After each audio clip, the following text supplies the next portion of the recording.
Four Spheres of Knowledge Creation. The Causal Principles by René Bøtker. Part 1. Introduction. First, they ridicule you. Then they fight you. Then, it is accepted as self-evident. Origin unknown. Chapter 1. The Archetypes of Knowledge Creation. A seminal character in popular culture to the last century is the lonely genius. A person who follows their intuition with an integrity and devotion so admirable that their actions change the way society perceives reality. There are several unique traits that we associate with this character. Their hardships when confronted with other individuals. A struggle to balance their intuition of right with normative ideals. The success that follows as their creations are integrated and accepted as canon. The quote which started this chapter depicts the struggle of this character as an archetypical struggle.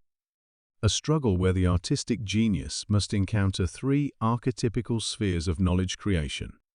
First, the artist encounters the skeptic, who values his or her own experience above all else and therefore ridicules anything that does not align with this experience. If the artist emerges through the struggle, he or she will become a threat not only to the experience of the individual, but also to the normative environment and political belief systems. The fight which emerges with not only individuals, but institutions, is overcome through the artistic truth that is proved analytically by definition. The artist represents, the skeptic ridicules, the politician fights, and the analyst accepts it as true by definition. Although these archetypes of knowledge creation are often seen in fiction, the portrayed characters are often based on real-life individuals. Their intrigue is a recognition of our own struggles when we meet the archetypes in our everyday life. While the origin of the initial quote is difficult to determine, the archetypes can be found scattered throughout the history of philosophy. These archetypes exist in the history of philosophy as means of absorption and creation of knowledge. These archetypes shape our knowledge by enabling and constraining knowledge in its evolution. The development of the archetypes culminated with the last great system builders, Arthur Schopenhauer and G.W.F. Hegel. In the works of Schopenhauer and Hegel, we encounter four spheres of knowledge creation: the artistic sphere, the skeptic sphere, the political sphere, and the analytical sphere. Chapter 2. Philosophical Introduction. The problem with knowledge has always been to answer the question, how can we trust what we know? Although the question was present already in the pre-Socratic era of philosophy, the question was presented most famously in Plato's myth of the cave. In this myth, we see people imprisoned in a cave of experiences and illusions. The experiences and illusions represent the experienced reality in which the prisoners exist. The prisoners in Plato's myth are struggling not only to reach beyond their experiences and illusions, but also to accept the questioning and critique of these experiences and illusions. The struggle depicted is a representation of the desire to escape imprisonment, which is followed by the dependency of imprisonment for stability and control of ourselves and our environment. With the myth of the cave, Plato posed several philosophical questions of knowledge creation. It has even been said that nothing really happened in philosophy after Plato, that the question of how we get past our own individual presuppositions and find a truth that is eternal and universal is still valid and very open to answers. While it might not be completely correct that nothing happened after Plato, there is some truth to it. Plato's work laid the foundation for Aristotle and many Western philosophers to come. Plato's student Aristotle argued for an empirical approach to knowledge creation, where he presented the four causes of being: the material, the formal, the efficient, and the final cause.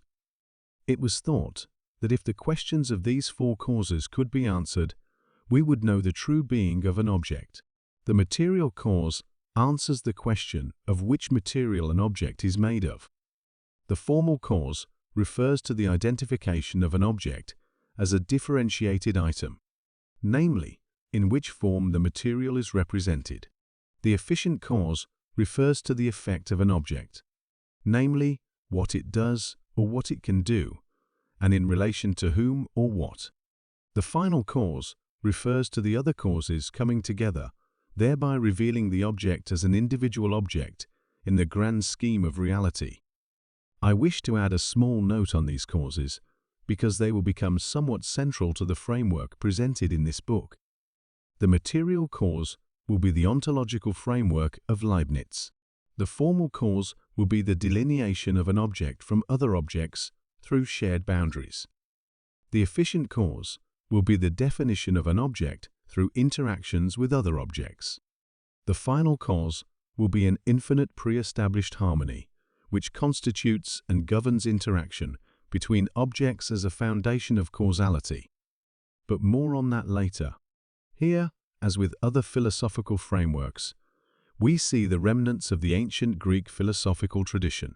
One of the central remnants is the argument of whether knowledge should be either based on empirical experiences or rational thoughts. Seen vividly between Plato and Aristotle, the dichotomy between empiricism and rationalism saw its second uprising in the Enlightenment, where René Descartes presented his Cartesian dualism of mind and matter. This dualism, in many ways, started a discussion that gave rise to the principles on which we have structured our social systems. It is through these systems which we have learnt to absorb and create knowledge. Descartes. Descartes perceived science as a system of causal interrelations. The idea of a causal system comes from the philosophical idea of the principle of sufficient reason. Although Descartes did not explicitly use the principle of sufficient reason, I feel that it is necessary to explain the principle in relation to his work.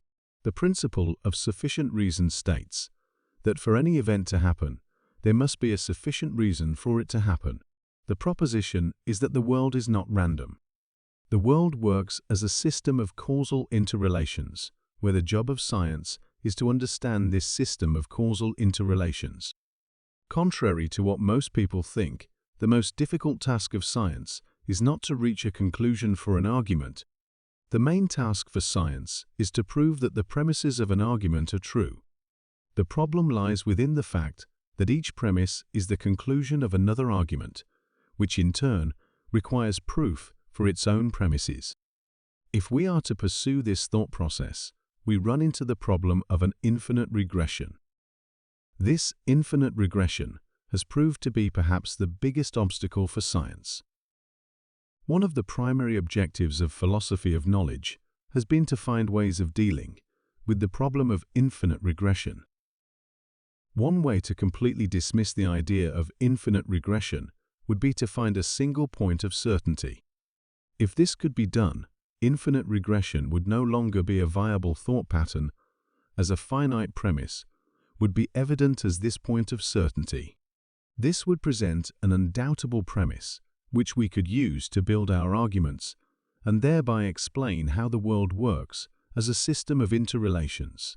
If this proof was possible, a system of scientific thought was possible, a system which would be indubitable.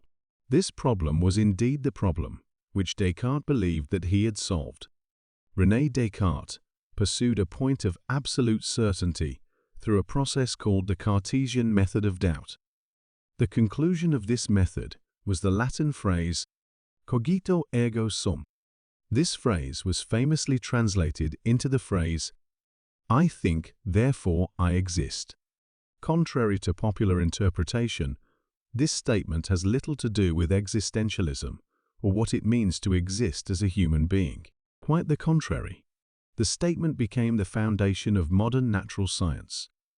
René Descartes reached the conclusion through a method of systematic doubt. This method was intended to answer the groups in the society who doubted natural science, namely, those who were skeptical, those who doubt. Descartes knew that you can never persuade another person through a methodology that the person does not subscribe to. Therefore, to create a foundation for science, which those who doubt could not doubt, Descartes applied a methodology of doubt to eliminate the doubt of those who doubt. The interesting thing about people who doubt is that there is a reason why they doubt, and they believe in this reason. I.e., there must be arguments for why they doubt, and they do not doubt these arguments. The basic idea of an argument inherently contains a belief in a form of logic. To answer the skeptics, Descartes' inquiry began with a reference to Plato, namely, that there are two worlds, a world of experience and a world of thought. Since these are the only two worlds, the point of certainty had to exist within these two worlds. In any inquiry, the most intuitive approach is to start with what is right in front of us. Descartes did just that. He asked whether there is any certainty in our direct experience. Descartes presented the example of a stick protruding through the surface of water. The human eye sees a bend in the stick. This is, of course, an optical illusion. The example illustrates the lack of certainty in our sensory experience. Descartes had, in a relatively simple manner, dismissed the possibility of certainty in our sensory experiences. To dismiss experiences, and thereby empiricism altogether, he had to rephrase the question to not only ask if we can trust our experiences, but to ask whether or not we are even having an experience. This is not only a question of whether we can trust the experience of the stick, but whether the stick even exists. Optical illusion or not. The question is, if there even is a stick. His answer was to reference the vividness of a dream, an example which have been the source of much fiction ever since. Dreams seem real when we're in them. We have no reason to believe that the experienced reality is not a dream. The fact that dreams are vivid dismisses the certainty of experience. If we are to apply doubt in the strictest sense of the word, our experience must be dismissed if there is even the smallest possibility of these experiences being false. This concluded the first half of his inquiry, and the result was that everything related to experience must be dismissed as a source of certainty. There is no way to trust it. Therefore, any point of certainty must lie outside of our experience. Utilizing the same method of doubt on thoughts, he posed the question, can we trust our thoughts? His answer was sadly once again, no. As many politicians are much too aware, the human mind is an easy thing to manipulate. Descartes was also aware of this issue, and he argued that we would never know whether there was a malign demon who was manipulating our thoughts. Therefore, we had to dismiss our thoughts as a source of certainty. Having dismissed our experience and the first inquiry into our thoughts, he applied the same method to thoughts as he did to experience. He posed the question of whether a thought was there. Whether our thoughts are true or false, the question is, are we even thinking? The answer to the question was relatively simple. If we doubt whether we're thinking about whether we're thinking or not. To doubt whether we're thinking or not is a paradox, as the activity of doubt inherently is based on thinking. Therefore, if we doubt, it must be true that we're thinking. This is a truth which cannot be denied, as the very act of denial proves it. Thinking itself was Descartes' point of certainty. I think, therefore I exist. After dismantling the entire world and destroying all but one point of certainty, his job was now to create a structure for scientific development as a systematic endeavor. A structure where all causal relations are accounted for. A structure that would validate science for those who doubt it, whether it be governments, religious authorities, or the general public. The primary inquiry in science is causality. Therefore, to find a structure of science, we must find out what causality is dependent on. As thought is our point of certainty, and the only thing which we can trust to be in existence, Descartes argued that this is where we must start. In Descartes' proposal, causal interrelation is dependent upon an intelligent mental system. This mental system is what in most cultures and religions is known as God. God as the spirit, the mentality that enable things to happen. God as causality. A point to be made here is that this is not in any way a religious approach to philosophy. It is merely the fact that there is something in the world that enables things to happen. Today, we call it logic. The fact that we believe in mathematical logic as the single source of causality is what we inherited from Descartes. We inherited the idea that mathematical logic is the source of science as the mental system that allows causal interrelations. Descartes had found the basis of causality in the mental world. He now had to prove how we could deduce anything about the material world from a system of thought. Since the mental world protrudes through into the material world, there must be something in the material world which we can investigate to understand the intelligence behind it. Descartes argued that there is one thing that material causal interaction is dependent on. The answer lies in the definition, namely material. There needs to be matter, and the one thing that enables us to experience matter is extension. To Descartes, extension is the one thing that crosses the boundary between mind and matter. Extension is represented in the material world and as the foundation for a theoretical geometric system. Any material object and its movement can be visualized through analytical geometry as a mathematical proposition based on objects extended in space. Indeed, one of the most seminal frameworks in mathematics is the Cartesian coordinate system and the analytical geometry that follows it. With his work in mathematics, Descartes revolutionized our way of working with mathematical equations, and with his work in philosophy, Descartes legitimized the field of science by enabling mathematics to be accepted as a representation of the intelligence of God and the foundation of causal interrelations. Leibniz. After Descartes, it was widely accepted that the intelligent system behind causal interrelation is mathematical. Through an understanding of mathematics, we can understand why material causality happens. Mathematics is the source of enlightenment, but the question that arose with the invention of differential calculus was as to whether we should follow mathematics, regardless of whether our perception of the material reality agreed with it. Leibniz invented differential calculus at the same time as Isaac Newton, and there was and still is a controversy as to who was the father of differential calculus. Unlike Newton, Leibniz was a rationalist who believed that mathematical developments had precedence over our experience of the material world. Where Newton believed that differential calculus was merely a tool for understanding and approximating events unfolding in space and time, Leibniz believed that differential calculus gave us an insight into how the world really worked. The principle of differential calculus is to differentiate a geometric curve or object into an infinite number of points. In his philosophical work, Leibniz applied this principle to the understanding of the material world. Imagine a line with two ends. If we were to take away 50% of the line, we would have 50% of the line left. Now imagine we do that procedure again with one of the remaining pieces of 50%. Again, we would be left with 50%. Now, imagine a scenario where we continue the process of removing 50% until we reach a point where the remaining part cannot be divided. This becomes a rather difficult task, as the line will never reach a singular point. It will always be subject to division.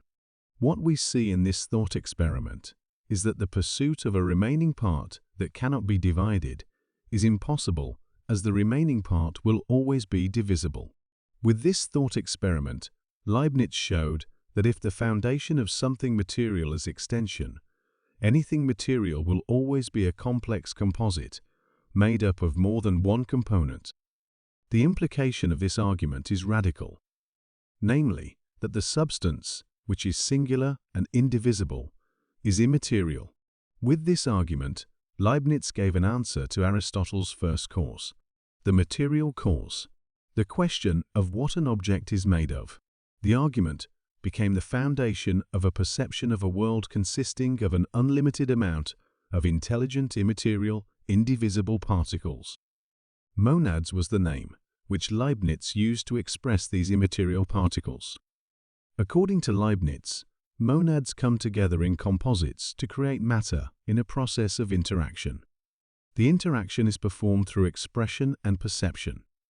When one monad perceives the expression of another monad, the representation of the perceived monad becomes real in the universe of the perceiving monad. Leibniz argued that each monad was an entire universe in itself. In this universe, everything that ever could happen already exists. This, in turn, meant that there are as many universes as there are monads.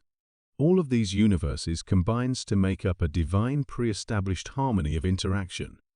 In this pre-established harmony of interaction, every monad has free will within their own universe, but is subjected to the pre-established harmony. God exists as the accumulation of every monad and is a representation of the interactions, which allows every object to emerge as an eternal pre-established harmony.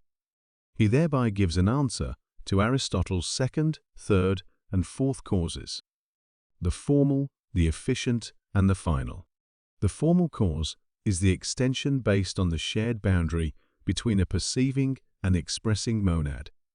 The efficient cause is the interaction between the perceiving and expressing monad.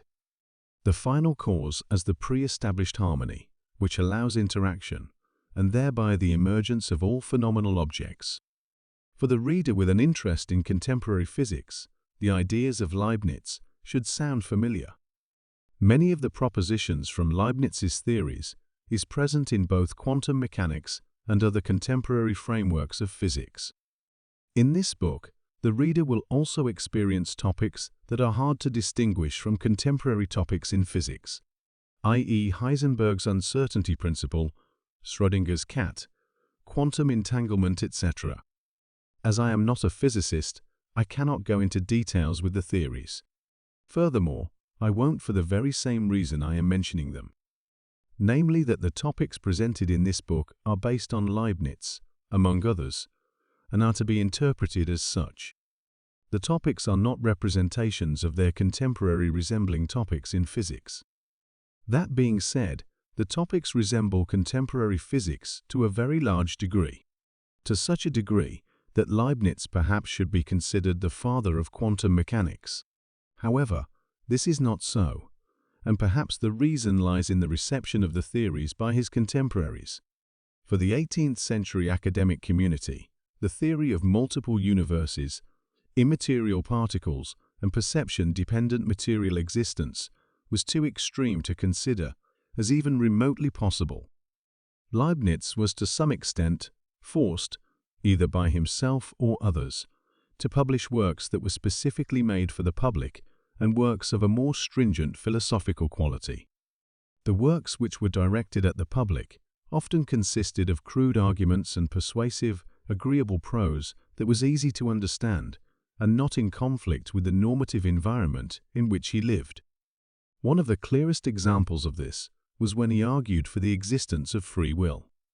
According to Leibniz, God would not create an imperfect world, and a world with free will and evil was better than a world with no free will.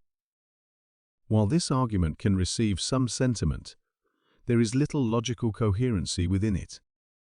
In his more logical work, we see the argument for free will as an argument for the freedom of an individual monad to act in its own universe.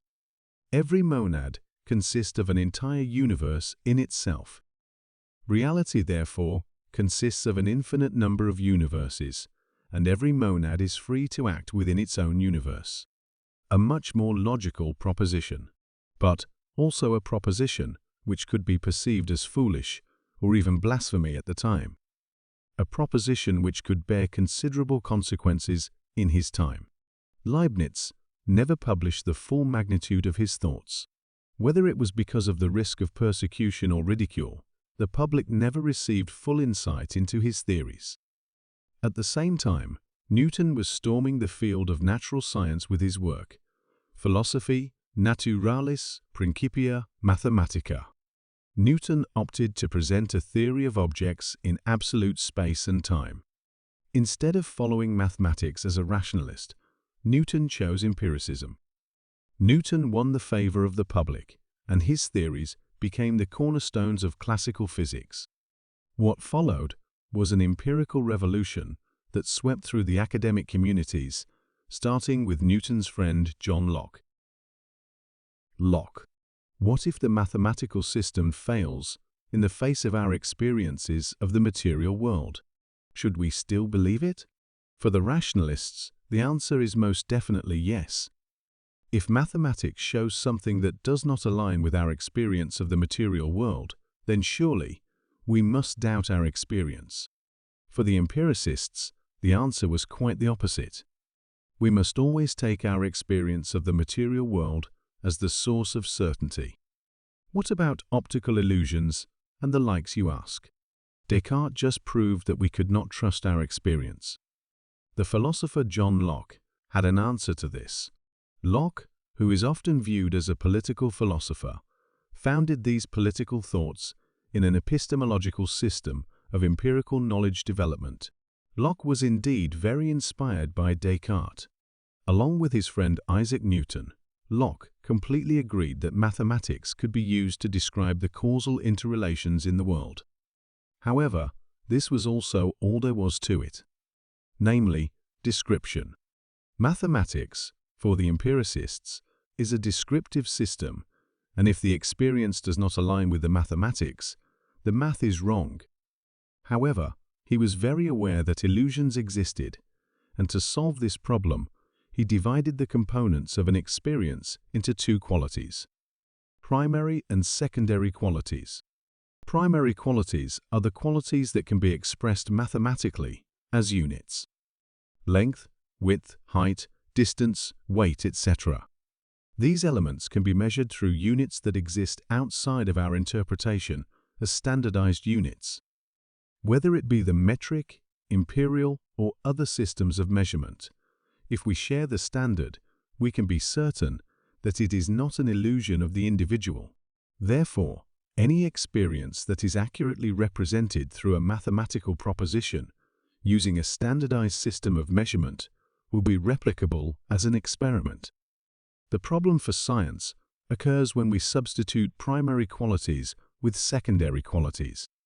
The secondary qualities are our individual perspectives, which are not measurable. Opinions such as taste, color, sounds that are not represented as standardized units, at least not with the methods available at the time of Locke. Though these play an immensely important part of the human experience, they are points of inquiry for the existentialists, not the scientists of Locke's day. Hume. Science is more than just the measurement of primary qualities. It is about understanding the dynamics of the natural world. For this purpose, we need more than an agreement of measurements and units. We need a tool for understanding the interrelation of interaction and predicting outcomes. We need statistics. At the most basic, there are two statistical tools that we can use to create predictions and forecasts. These are time series and causal models. Either we expect something to happen on account of the number of times that it has happened before, or we expect it to happen as an effect from a cause. Contrary to common sense and the use of statistics in science, Hume made it clear that statistics can do nothing for science as a source of accurate prediction. This was the insight that was shared by the philosopher David Hume. There is no logical reason to believe that something will happen on account of the number of times we have seen it happen before. Neither is there any reason to believe in any necessary connections between events unfolding in the material world.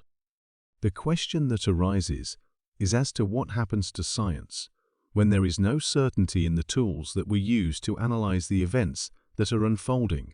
For Hume, the problem was not so much science itself, but the notion of what we expect science to be able to do for us.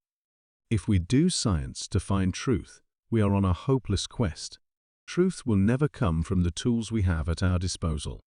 On the other hand, if we do science for social purposes, we can cure diseases, create technology, and generate value in social contexts. The thing is that science has never provided truth. Science is, and forever will be, about value creation unless we realize other methodologies. This idea of science being a social endeavor goes deeper than the application of science. When we examine the outcomes of science, we realize that indeed it can create value. The question is as to whether it is a depiction of nature or a depiction of how we as human beings perceive nature. Hume believed the latter, that the outcomes of science do not depict nature. Science shows us how human beings perceive the world. The philosopher Immanuel Kant remarked on his reading of Hume that he was awakened from his dogmatic slumber. Kant, the idea that humans depict the world in a certain way, was fascinating for Kant, as it meant that there was a possibility of understanding not only how we depict the world, but also the limits of the human experience. We could find the border between the inside of Plato's cave and the outside of Plato's cave. By finding this border, we might also be able to understand what belongs in the world of human depiction and what cannot be depicted in the human world. The most important aspect of Kant's theories of knowledge has become known as Kant's Copernican Revolution. This revolution may perhaps be the most important turning point in epistemology, philosophy, and social science in general. Kant's Copernican Revolution has shaped our social and natural sciences like few other theoretical propositions. The original Copernican Revolution, by Nicolaus Copernicus, was a change in the perception of the solar system. Before the original Copernican Revolution, we thought of the Earth as the center of the solar system. After the original Copernican Revolution, we thought of the Sun as the center of the solar system. Kant's Copernican Revolution changed the way we perceive knowledge in much the same way. Before Kant, we thought that experience consisted of the world presenting itself to the perception of the human being. After Kant's Copernican Revolution, we think of experience as the human being shaping the world through perception. Kant called this perceived reality the phenomenal world. That which could not be perceived in the phenomenal world, he called the noumenal world, the world outside of our grasp. Kant's Copernican Revolution sparked a new understanding of knowledge development, namely, the idea that the human being plays an integral role in the way that the world is experienced and in extent constructed. The idea that we as human beings construct our own reality. The consequence of this idea is that anything that a human being will ever experience will be through a construction of reality as objects in time and space.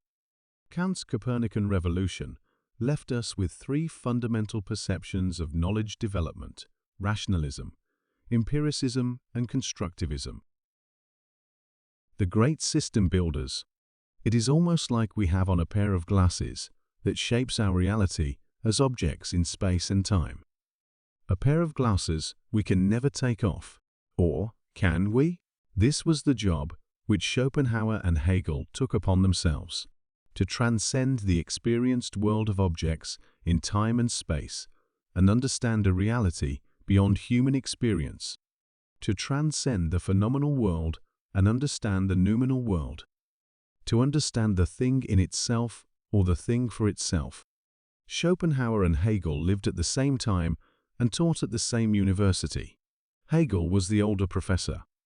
He was admired and celebrated in his lifetime for his works by most scholars, except for Schopenhauer. Schopenhauer hated Hegel with a passion that has rarely been more vivid.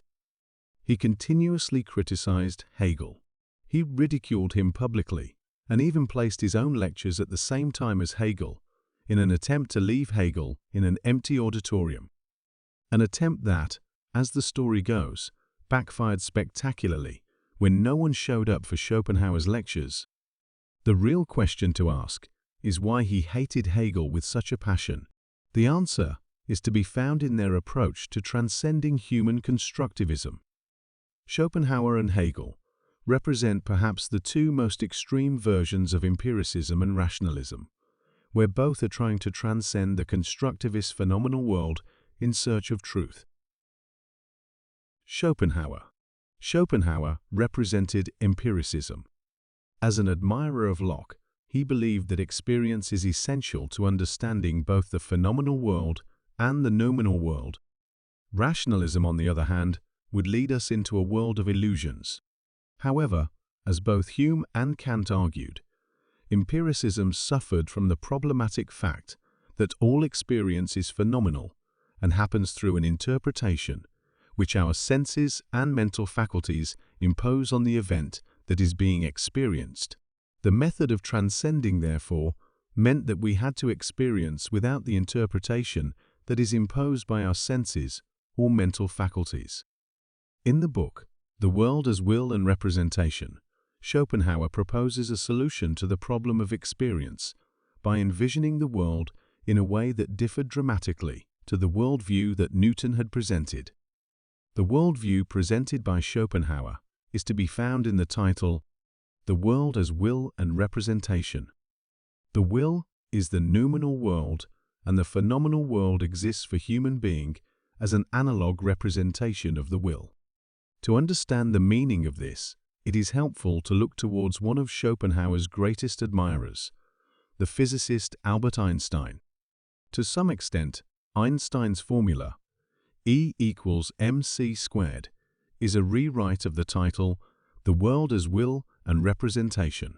Energy as the will, which is represented as matter.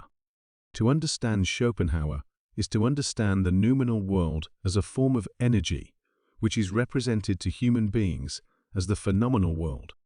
Schopenhauer argued that if we as human beings differentiate something into objects, then whatever we differentiate must be undifferentiated. Anything that is undifferentiated can only be the whole. Something that just is, without a beginning or an end. Something undifferentiated, yet complete. Schopenhauer never used the word energy to refer to the will, but there are so many similarities between the two concepts that it is helpful to think of will as energy. Schopenhauer argued that the source of causality is the will. When an event takes place, it does so because the will enables it. The will is not only inside objects as an energy, it is the very foundation of the material objects and that which allows an interaction to happen. Though the connotations of will indicates an intention, Schopenhauer is very clear on the fact that where there is no differentiation, there can be no intention. Intention is something that only exists in the constructed experience of the phenomenal world. To understand the will is to understand unintentional causality. It is to understand how the world works, beyond our interpretation. The method of transcending, therefore, requires an insight into the will. However, the problem is that when we observe the phenomenal world, we cannot see the will that exists in objects. We only see a human-constructed interpretation of the event. We only see correlation, not causality. Schopenhauer had a revolutionary argument. If the will is undifferentiated in the whole, then whatever is represented must give us insight into the whole and the will. Therefore, an insight into anything in the phenomenal world will give us an insight into the will as a whole. There is one thing in the world that we have experience of from the inside, which gives us access to the will. This is the human body. The human body is an object like any other object, and it is the same undifferentiated will that exists in the human body as the undifferentiated will that exists in any other object. This argument was radical, not because it emanated some sort of spirituality, which was not the intent of Schopenhauer, but because it meant that the most extreme version of empiricism was not about extrospection, but introspection. The most extreme version of empiricism was not about the experience of objects external to the human being, but the internal experience of the will that emerges through the human body as a physical object. The empirical transcendence over to the noumenal reality was not to be found through perception of interaction in the material world. It was to be found through letting go of these perceptions and experience our own body without the constructed interpretation through senses or mental faculties. While this radical new idea was incredibly interesting, it possessed a fundamental problem if we are to structure any organization around it. Namely, that if reality is undifferentiated, it cannot be conceptualized. Since words are representations of objects as a language of denotation, any communication-based organization of knowledge is insufficient. Therefore, any attempt of collaboration based on communication is futile. The only way for Schopenhauer to represent the will is through expressions of causality. Will can be observed momentarily as a spatial representation if a human can express the will through the production of an art as an exact representation of the will. Nevertheless, it will never be subject to conceptual understanding. True art does not have intention, but it affects and interacts with anything and everything as a spatial representation of will. Art is perfection, as the universality in beauty and horror. Art is grace. The ability to create these artistic productions was reserved to a select few. These are the geniuses who have the ability to let go of all ego and any sense of self. The genius who can transcend the phenomenal world and represent the numeral world. Hegel. Although Hegel did not respond directly to Schopenhauer, he did comment on the character, which Schopenhauer described as an artistic genius. Hegel didn't completely dismiss the idea of the artistic genius. However, he did argue that the artistic ability was incredibly rare. When the experiencer becomes self-aware, the type of knowledge changes to a form where the experiencer evaluates knowledge based on his or her own experiences. Hegel explained that this was the hallmark of the skeptic. The skeptic is an empiricist whose measurement of truth is his or her personal experience of the phenomenal world. The skeptic builds an image of an object through the relations the object has with other objects in his or her experience. This image becomes a negative where the object is not experienced but exists as a void that is shaped by relations. These relations are central to the problematic nature of the skeptic. The relations are based on the interactions which an individual has had with the object in question. As such, it is a particular experience of a subject which lays the foundation of the negative void.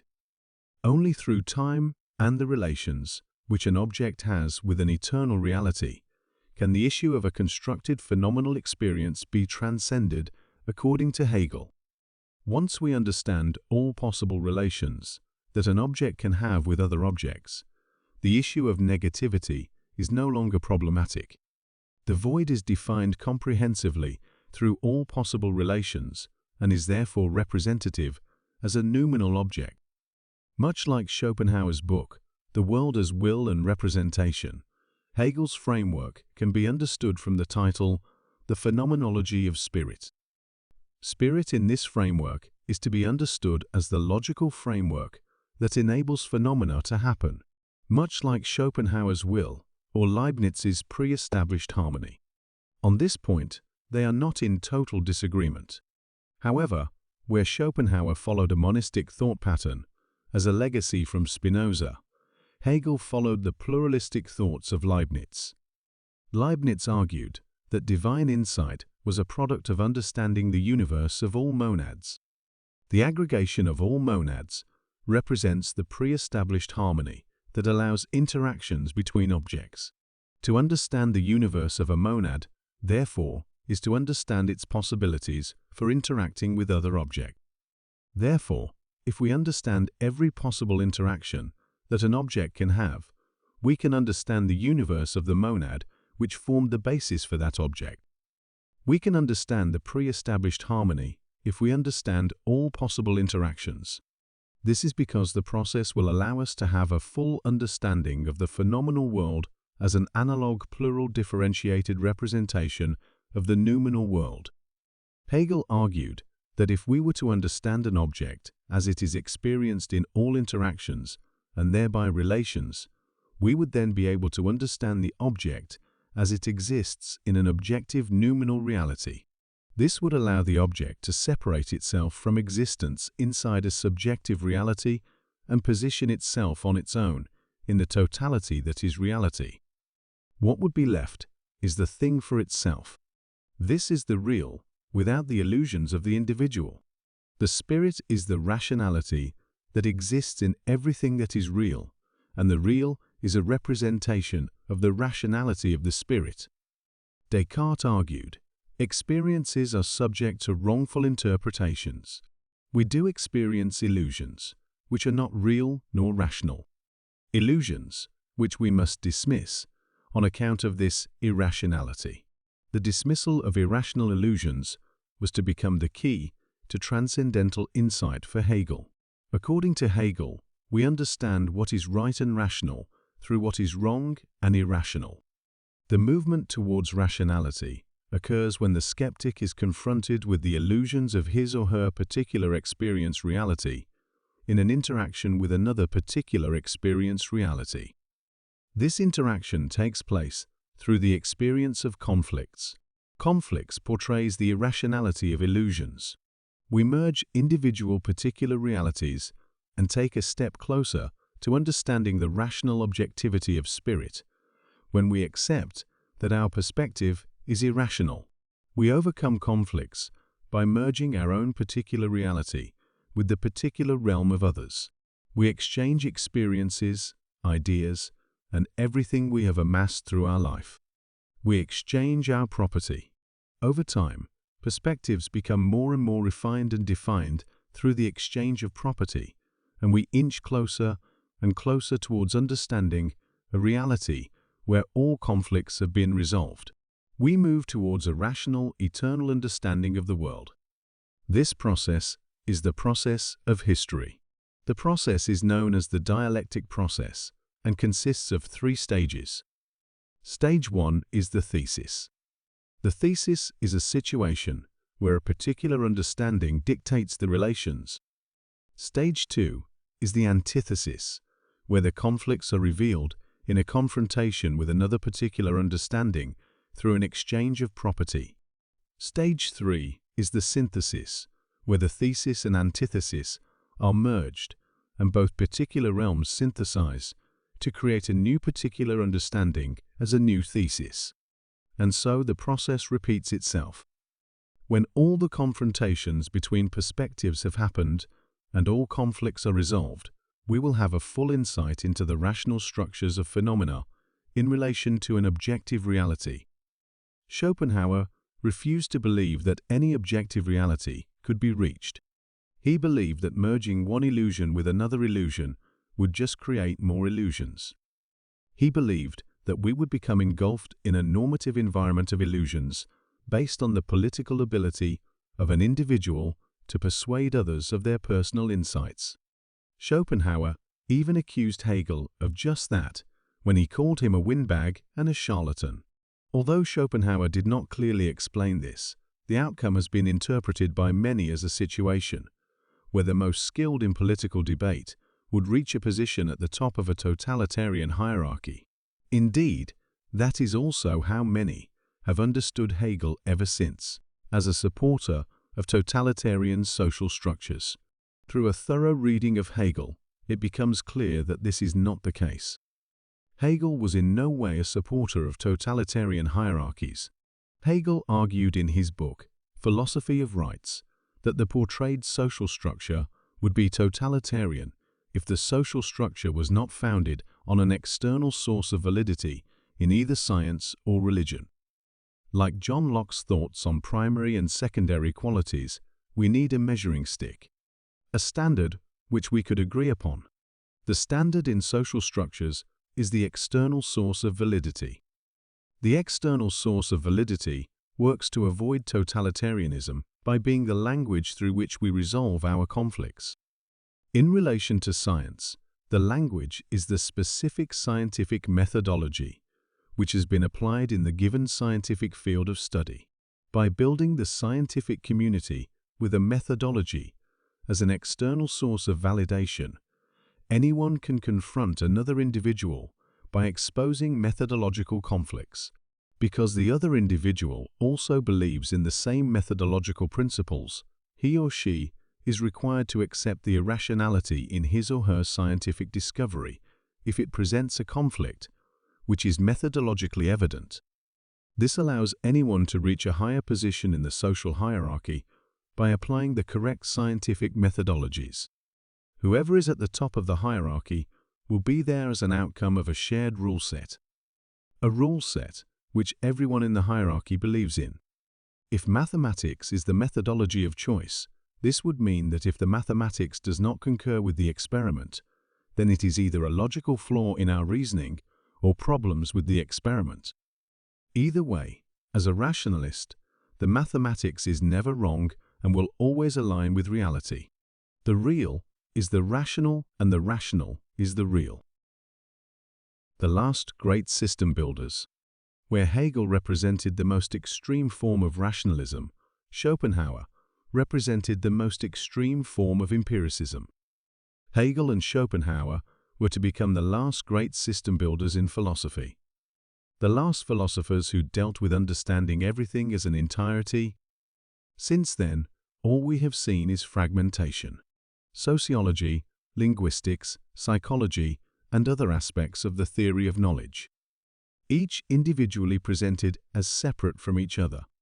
As such, many of the developments in these fields owe their origins to the theoretical systems of Schopenhauer and Hegel. They have since segregated and grown outside of the scope of what once was. The frameworks have become reimagined and rephrased according to internal coherence and lost its position in the grand scheme of things. The arguments, which was once situated in a coherent environment, has proven difficult to understand when confronted with the multitude of contemporary social science. Whether it be psychological, sociological, or causal explanations, the application of diverse premises has left the field of knowledge creation in a somewhat confused state. Although both Schopenhauer and Hegel was guilty of this same thing, their adherence to a grand narrative meant that the coherency was still intact, albeit as a fragmented representation. This book presents knowledge creation as a result of causal structures to clarify the understanding of the causal principles of knowledge creation. Part 2. The Human Experience. Chapter 3. Ontology and Epistemology. Ontology is the study of being, beyond and in connection to the material world. It is a study of becoming. Epistemology is also a study of becoming. However, it takes over where ontology ends, at the beginning of the material world. Here, epistemology studies how we as human beings develop knowledge, or episteme, as per the ancient Greek philosophers. The concepts of ontology and epistemology are inextricably connected, as one provides the foundation for the other. The ontological ideas of Leibniz are quite ordinary for anyone that has a fundamental insight into contemporary physics. They are quite unusual for anyone who hasn't. At the time of Leibniz, 200 years before the birth of quantum mechanics, the ideas of immaterial objects, immaterial interaction, and multiple universes were radical and did not sit favorably with his contemporaries. Instead, Newton's classical physics of objects interacting in absolute space and time was accepted as the prevailing theory of physics. As noted earlier, Immanuel Kant dismissed many of the theories presented by Leibniz in favor of Newton. It was especially the ontology of Leibniz that was abandoned. Newton's perspective of objects physically interacting in absolute space and time took precedent as the foundation of epistemology. Perhaps because the idea of objects interacting in absolute space and time concurred with the human experience of the world, and this was what Kant was seeking an explanation to. Anything beyond objects in absolute space and time were deemed unknowable as they could not be presented in conceptual form. Though Leibniz's theories were largely dismissed, elements of his thoughts emerged repeatedly throughout the German idealist tradition, in scattered forms detached from their ontological roots. Argumentations were reframed as causal, psychological, and sociological explanations. They were elaborated and expanded into new forms with new perspectives. Some of these developments became foundations of new theories separated from their ontological and epistemological roots, and with time the entire field of knowledge creation ended up in a confused state where a coherent system is difficult to identify. Concepts are disconnected from each other, and coherent understandings are difficult to come by, as their existence is dependent on the paradigm in which they exist. To achieve the objective of finding causal principles, the psychological and sociological argumentations are abandoned in the process of developing an incomplete structure of causal principles. The completion of this structure will be done by projecting the epistemological concepts of Hegel and Schopenhauer through the ontology of Leibniz. From this projection, we will be able to observe the taxonomies, which we use to enable and constrain knowledge in absorptive and creative processes. From this projection, the causal principles of knowledge creation will become evident. Chapter 4. Levels of Existence. The foundation for social scientific progress is in many ways based on the Cartesian foundation of extension as a representation of reality. With Leibniz, extension, as a divisible entity, becomes central to the way that we structure our perspectives on what reality is and how knowledge is structured. Perhaps this is because extension is the foundation of human experience, or should we say, apperception.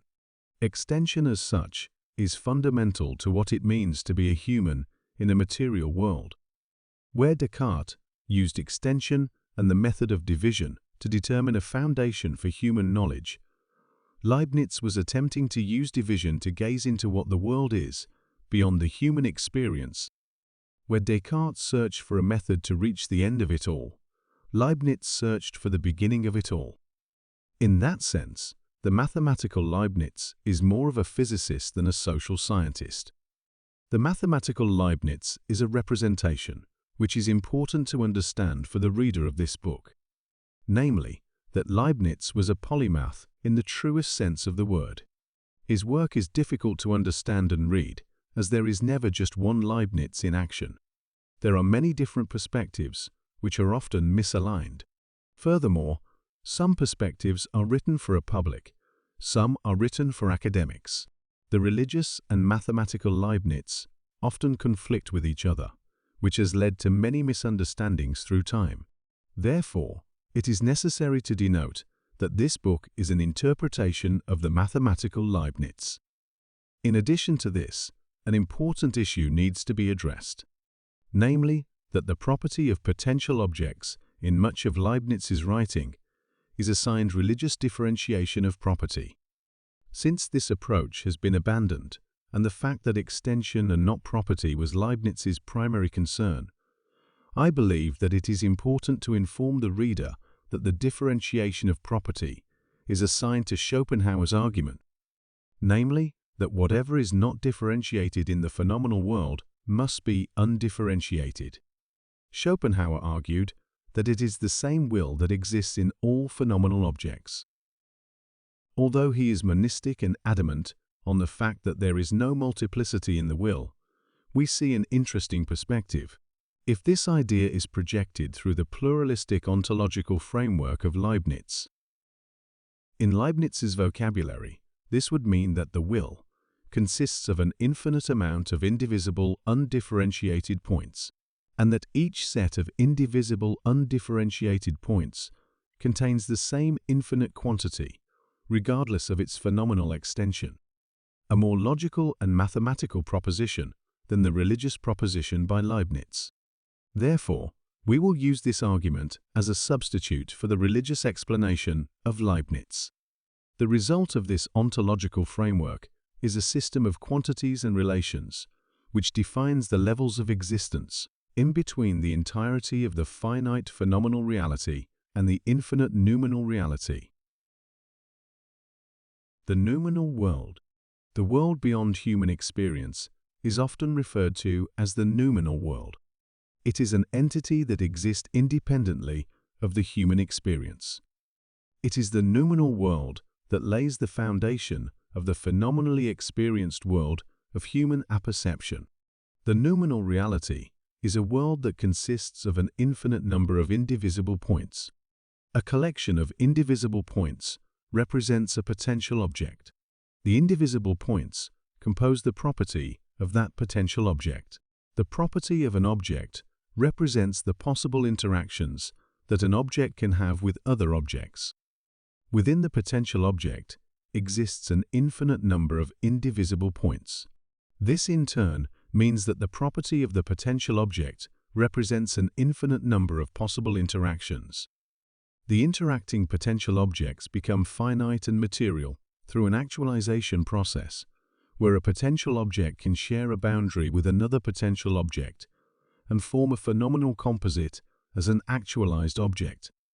While it might sound counterintuitive that a collection of indivisible points as a potential object can contain an infinite number of points, it is based on the fact that a number line can contain an infinite number of points, whether the interval is 0 to 1 or 0 to infinity. Therefore, a line can be infinite, while at the same time an interval on that line can contain an infinite number of points. In the same way, a potential object can be a part of an infinite numinal world of points and still contain an infinite number of points within it. The numinal world consists of two immaterial levels, where we see indivisible points as the lowest level of numinal existence and the potential objects as the highest level of numinal existence. The numinal world as it really is, beyond our experienced reality, is governed by the pre-established harmony. The pre-established harmony is the structure that enables interaction between potential objects and therefore enables any actualization process. The actualization process is the precedent for the existence of any material object. It is in the actualization process that the border between the noumenal immaterial world and the phenomenal material world is to be found. Between the potential object and the actualized object with the pre-established harmony as the entity that binds everything and everyone together. The phenomenal world. The lowest level of existence in the phenomenal world is the actualized object. The actualized object exists as a finite composite, which is a particular representation of the infinite indivisible points that existed in the potential object before the actualization process. The particular representation of the potential object exists as the finite material actualized object, which we, as human beings, experience in the physical phenomenal world. The phenomenal world is an analog representation of the noumenal world. Therefore, the pre-established harmony acts as an infrastructure for all actualized objects to exist and interact in the phenomenal world. We call this causality. Causality in the phenomenal world is a particular representation of the infinite pre-established harmony. A collection of actualized objects can be perceived as a whole, which is called a set. Both actualized objects and sets exists in two dimensions, namely a spatial and a temporal. The spatial dimension is composed of various actualized objects. The temporal dimension is composed of multiple actualized representations of the same potential object. The entirety of the phenomenal reality exists as the infinite set of all actualized objects, as an aggregation of both the spatial and temporal dimension.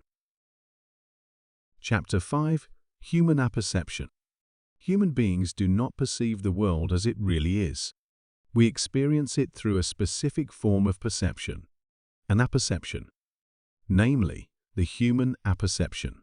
Human apperception starts where the noumenal world ends.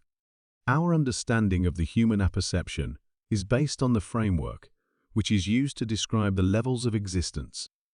Human apperception starts with the phenomenal world.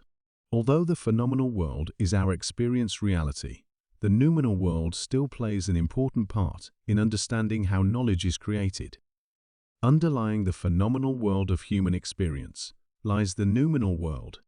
This underlying noumenal world exists as an infinite differentiation of objects, which results in an infinite undifferentiated noumenal world of indivisible immaterial points. Unlike the noumenal world, the phenomenal world exists as a differentiated finite representation of the undifferentiated infinite noumenal world. It is in this differentiated reality where the human being as an object and its apperception exists. This phenomenal world of human apperception is a complex and finite differentiated analog representation of the infinite, undifferentiated noumenal reality. The phenomenal world is constructed through human apperception, which differentiates the infinite noumenal reality into objects interacting in a spatial and temporal dimension. The human apperception enables the undifferentiated infinite noumenal world to be represented as a finite differentiated reality.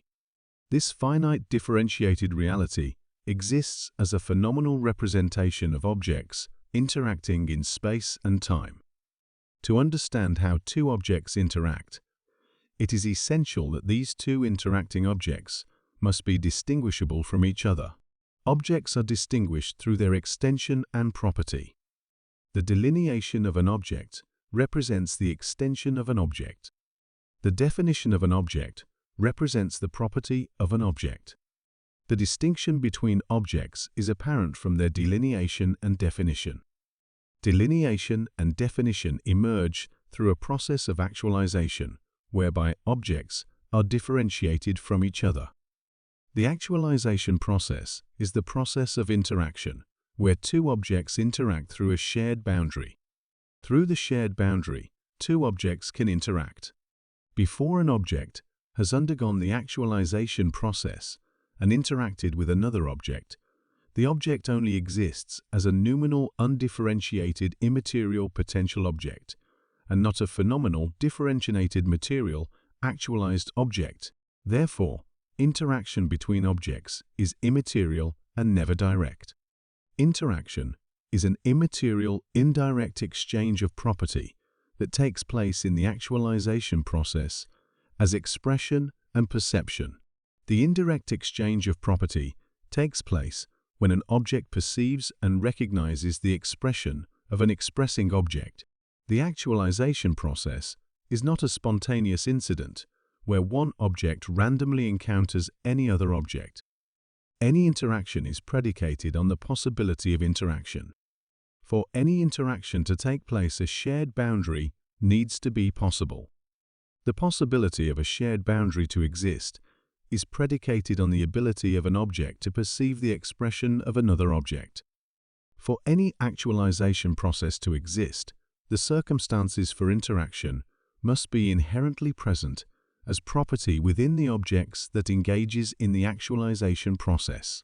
The circumstances, which allows interaction, exists noumenally as the pre-established harmony, which allows property to be exchanged through a shared boundary.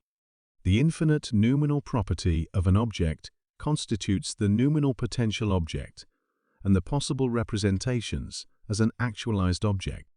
Objects exists noumenally as potential objects before the actualization process, and it is through the shared boundaries between potential objects that actualized objects are enabled to exist phenomenally.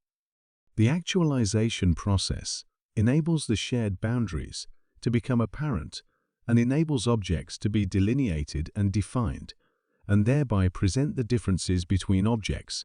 The differentiation of objects is not only the presence of an object as an entity in the actualization process, but the very emergence of any phenomenal object. The objects interacting in space and time, as human apperception, is the basis of our experience reality, where we, as humans, are both the creators and subjects of the world we live in. Differentiation as delineation. The knowledge that we create is a representation of the human apperception, which consists of objects interacting in space and time. The objects emerge as entities subject to the human apperception through the actualization process. The actualization process takes place when two objects share a boundary. The boundaries that an object shares with another object constitutes the perimeter of an object. This perimeter enables the extension of an object to be delineated. The delineation of an object emerges through the actualization process, where the shared boundary is delineated as a particular finite representation of the potential object. Delineation through a single actualization process thereby represents one possible representation, as an actualized object of the infinite possible representations that exists in the potential object. Differentiation as definition. The definition of an object concerns the representation of property through the actualization process, where delineation represents the identification and positioning of an object through its shared boundaries. The definition of an object concerns the immaterial exchange of property as an interaction between two objects. Definitions thereby represents the ability of an object to interact with other objects. As the exchange of property in the actualization process is immaterial, definition is twofold, as it exists both as the expression of property and as perception of property, i.e., definitions can be a representation of how an object can both act and react. It can be a representation of both cause and effect. The expression, which takes place in an actualization process, is a representation of the property of the expressing object. The perception, which takes place in an actualization process, is a representation of the property of the perceiving object. The actualization process is a process of interaction between the two objects. It is the possibility for recognition in the interaction that the actualization process is predicated on. This possibility forms the circumstances through which two objects performs an interaction through expression and perception. In the actualization process, the interaction is predicated on whether the property of the expressing object can be recognized as the property of the perceiving object. Expressions as such are only able to be perceived if a perceiving object can recognize the property of the expressing object in its own property, i.e., cause and effect can only happen if the cause can induce an effect in an object. The interaction is a representation of shared property, which enables an object to be defined through the recognition of property. It is not possible to define an object through property, which is not inherently existing in both interacting objects. Although the property will exist in both objects, the phenomenal representation of this property might not be aligned. The actualization process is a process of interaction, where an object is actualized through an interaction that contains both an expression and a perception. The existence of a phenomenal object is as such always twofold and consists of expressive or perceptive property. The existence of both expressive and perceptive property in the same definition would imply the existence of the same object as two entities in one definition. As such, knowledge cannot contain both expressive and perceptive property as content. The content of knowledge can only be presented either as expressive or perceptive. Expressive content represents the property of the expressing object. Perceptive content represents the property of the perceiving object. It is not possible to talk about cause and effect. It is only possible to talk about cause or effect. Chapter 6. Spatial and Temporal Differentiation. In the phenomenal world of human apperception, the dimensions of space and time exist as the structures through which objects interact. These dimensions emerge through the actualization process, where an object has been subjected to either spatial or temporal differentiation. Spatial differentiation. The spatial dimension refers to the existence of a single instantaneous representation of noumenal property expressed by an object, which is perceived by another object. Spatial differentiation consists of an object differentiated from another object. It is through the boundaries that an object shares with another object that a spatial object is differentiated from that other object. Delineation in space differentiates objects from other objects by presenting the shared boundaries between phenomenal representations of the noumenal property of different objects. Definition in space differentiates objects from other objects by presenting the phenomenal representation of noumenal property, which becomes apparent in the interaction between objects. Temporal differentiation. The temporal dimension refers to multiple representations of a single object. Temporal differentiation consists of an object differentiated from another representation of itself. A temporal object is differentiated by the boundaries it shares with another representation of itself. It is a single object which exists as perception and expression in the form of different representations of itself. Multiple representations of a single object do not exist in space, and can therefore only exist in the perceived representation of the temporally differentiated object. The temporal dimension therefore exists as an object perceiving and recognizing its own expressions. Common sense would say that it surely would be an object looking back on itself. The sequence of time, however, does not necessarily move forward, nor does it state that the sequence has a certain order. As an abstract concept, time exists as a collection of spatial representations of one object. There is no direction or determined sequence to interaction in the perceived representation of the temporal dimension. It is just a collection of different perceived expressions of an object. Any sequence or direction of time is imposed only when expressions are represented temporally, i.e., any sequence or direction of time exists only when the observer becomes a relevant entity in the creation of knowledge. Delineation in time differentiates an object by presenting the shared boundaries between different actualized phenomenal objects as representations of the noumenal property of one potential object. Definition in time differentiates an object from other representations of itself by presenting the phenomenal representation of noumenal property between different representations of itself. Part 3. The Creation of Knowledge. Chapter 7. The Content of Knowledge. The experienced reality is a whole, which is subdifferentiable into a finite number of actualized objects in the phenomenal world, and an infinite number of indivisible points in the noumenal world. The knowledge that we create is based on the context of what reality is perceived to be and how it is experienced through human apperception. The content of knowledge is a representation of a phenomenal world in which objects interact in space and time with various levels of differentiation, distributed as mechanisms that makes knowledge demonstrative and performative. These levels consist of objects, interactions, sets, and fields, which exists in a spatial or temporal dimension. The phenomenal world is subdifferentiable into a finite number of objects. In essence, there are only two objects, which represents the most fundamental level of phenomenal representation. The first is an expressing object, and the second is a perceiving object.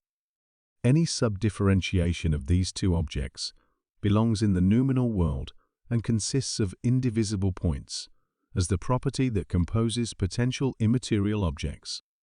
In between the entirety of the phenomenal world and the two objects of perception and expression lies the existence of sets. A set is a composite, which is constituted by actualized objects. A set exists as the boundary that exists around a group of actualized objects. A set is a pseudo-object in the sense that it is not a representation of noumenal property of potential objects, but a representation of phenomenal property of actualized objects. In between these actualized objects, which constitutes the set, inherently lies the interactions that have made the actualized object possible. The interactions that have actualized the objects of a set forms a collection of interactions, which constitutes a field. A field is a representation of the interactions that exists between objects in a set. The third level of differentiation is the existence of interacting objects. A phenomenal object is extended in space, which makes it a composite by definition, i.e., that a phenomenal object is always subject to subdifferentiation, following the argument of extension being subdivisible. This would make it a set if it was not for the fact that the subdifferentiation of phenomenal objects is noumenal. Any subdifferentiation of a phenomenal object would be a process of subdividing a potential object into an infinite number of indivisible points. objects are composites constituted by noumenal substances, which forms a potential object. The potential object is actualized through interactions between expressing and perceiving objects. These interactions exist as analog representations between phenomenal objects. Chapter 8. From Content to Knowledge. Knowledge is a representation of the spatial or temporal existence of objects, interactions, sets, and fields. The process of knowledge creation is a representation of the process whereby the noumenal world is materialized as the phenomenal world of human perception. The initial phenomenal representation comes from an expressing object, which materializes in the actualization process, where it is perceived by another object. As such, the noumenal property represented through expression offers the foundation of any perception. The perception of these expressions exists in the perceiving object as a phenomenal space, particular to each perceiving object. Phenomenal space could to some extent be interpreted as a multiverse consisting of the perceived property in the universe of the perceiving object.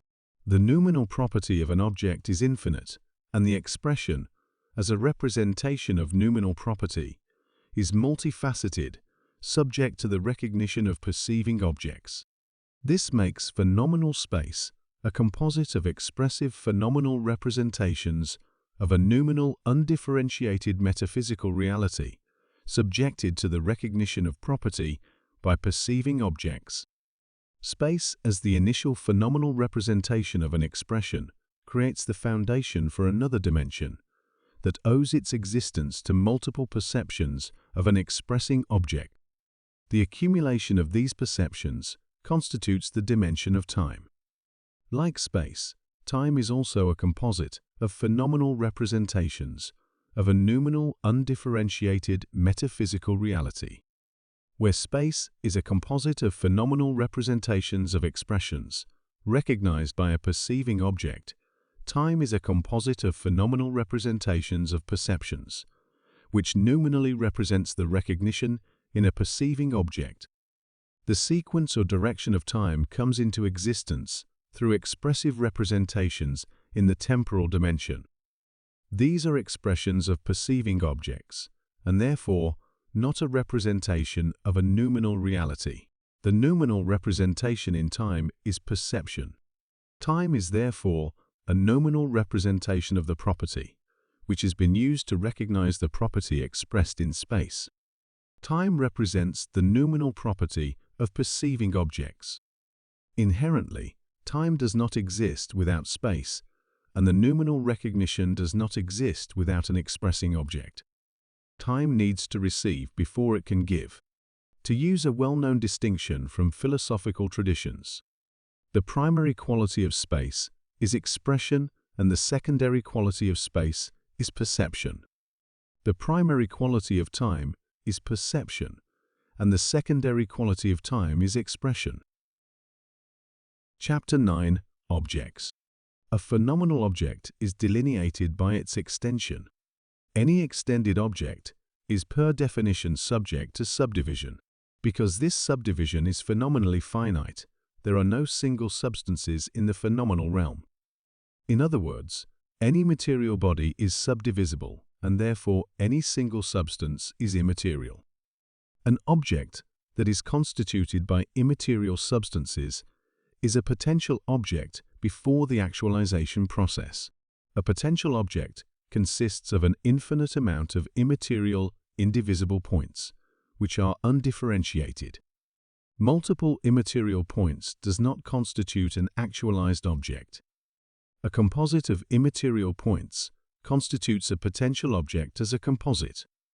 A potential object must be actualized as a finite phenomenal representation in order for the object to be extended and subject to delineation. The phenomenal representation of an object emerges through the actualization process. The emergence of an object. The noumenal world is infinite and undifferentiated. There are no voids, and nothing can be created or destroyed. The noumenal world consists of undifferentiated substances as immaterial points. These immaterial points exist as property and are not subject to the logical principles of the phenomenal world, where objects interact in space and time. The phenomenal world represents the noumenal world as an extended finite entity. The extension of an object is subject to delineation when the object has undergone the actualization process, which allows it to be positioned among other actualized objects. As the phenomenal world is a representation of the noumenal world, it is subject to the pre-established harmony, which allows potential objects to position themselves among each other. The pre-established harmony facilitates the positioning of objects nominally relative to each other by enabling a shared boundary. The shared boundary facilitates interaction by enabling one potential object to perceive the expression of another potential object with which it shares a boundary. An object cannot share a boundary nor interact with another object that is not facilitated by the pre-established harmony. The shared boundary constitutes the foundation of the actualization process, where an object is actualized as an object capable of expressing and perceiving property. In the actualization process, the perceiving object attempts to recognize the property of the expressing object as it exists in the property of the perceiving object. The representation of property in the actualization process is a particular phenomenal representation of an infinite noumenal potential object. As such, it is a particular representation, and the recognition of property can therefore represent both an alignment and a misalignment of property. It is important to note that the representation of property will always be compatible, as the interaction was possible through the pre-established harmony, which enabled the boundary between the objects. The misalignment concerns the recognition of property in the perceiving object.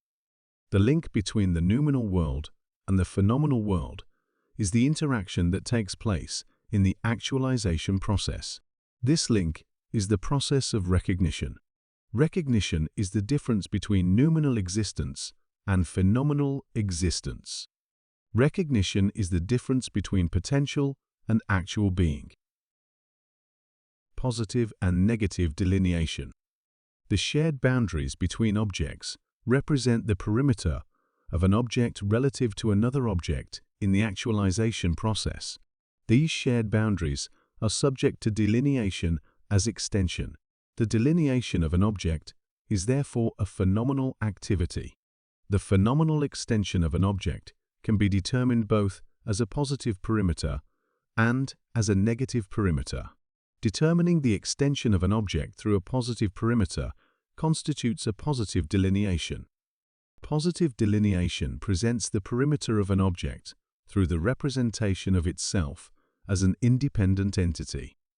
As a positive delineated object is a representation of itself as an independent entity, positive delineation is an analog phenomenal representation of the noumenal property, which constitutes the potential object and therefore the potential for enabling shared boundaries. Phenomenal positive delineation is a particular representation of an infinite potential object as a finite actualized object.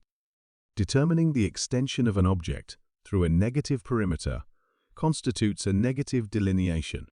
Negative delineation presents the perimeter of an object through the shared boundaries with other objects. Negative delineation presents the perimeter of an object through the representation of itself as an entity dependent on a particular boundary with another object.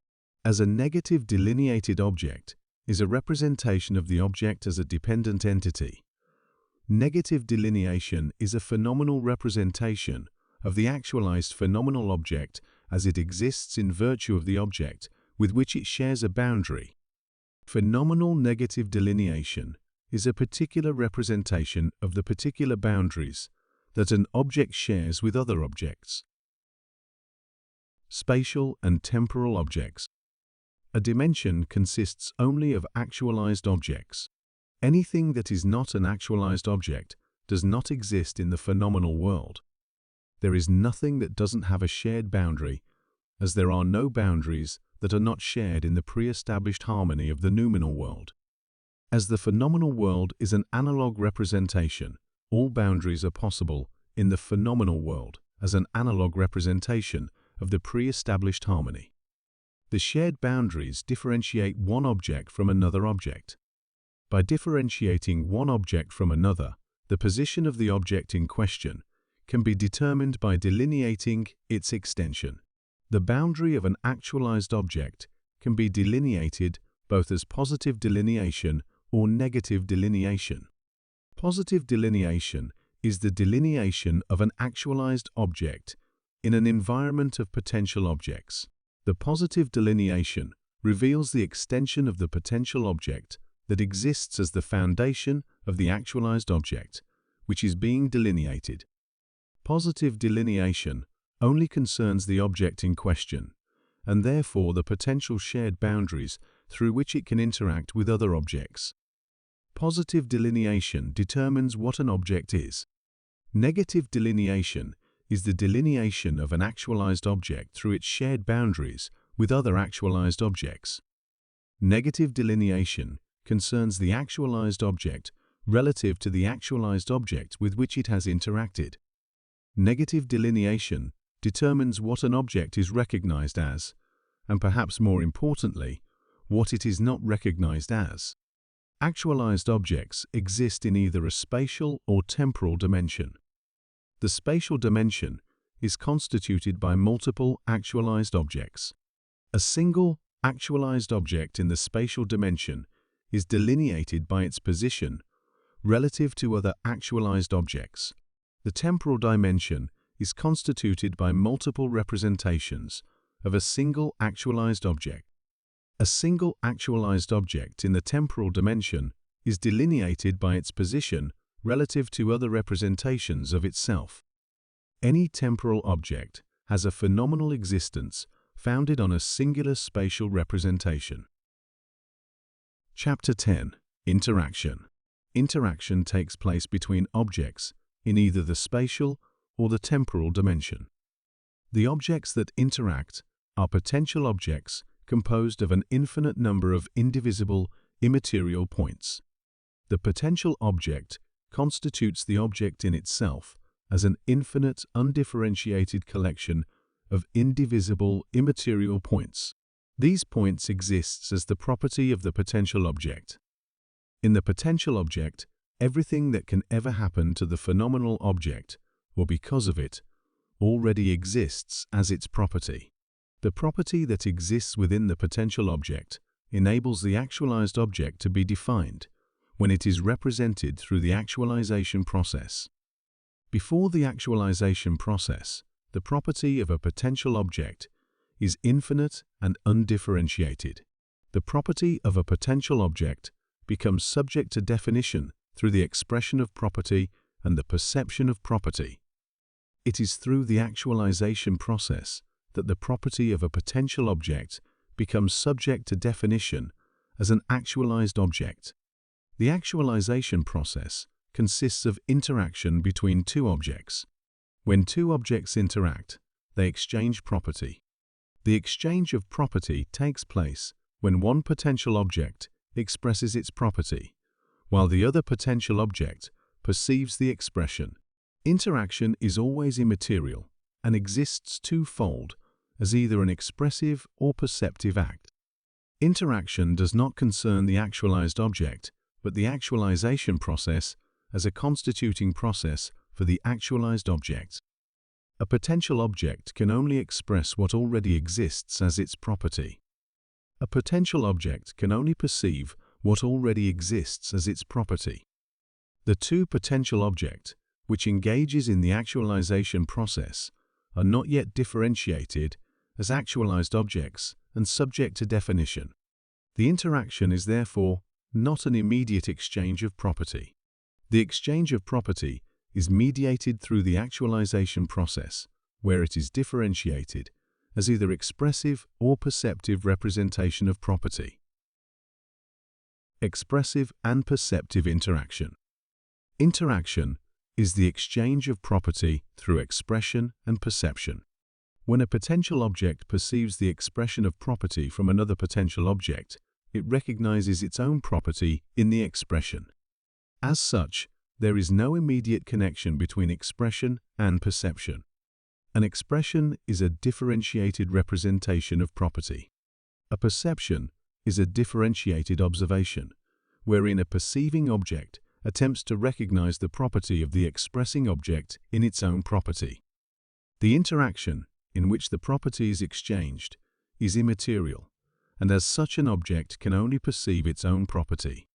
Before the actualization process, property exists as undifferentiated immaterial points in the noumenal world.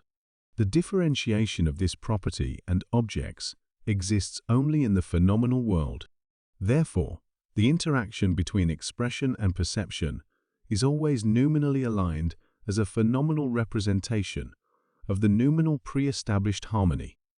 Misalignment, as misrepresentation, is purely a phenomenal problem and exists only under certain conditions.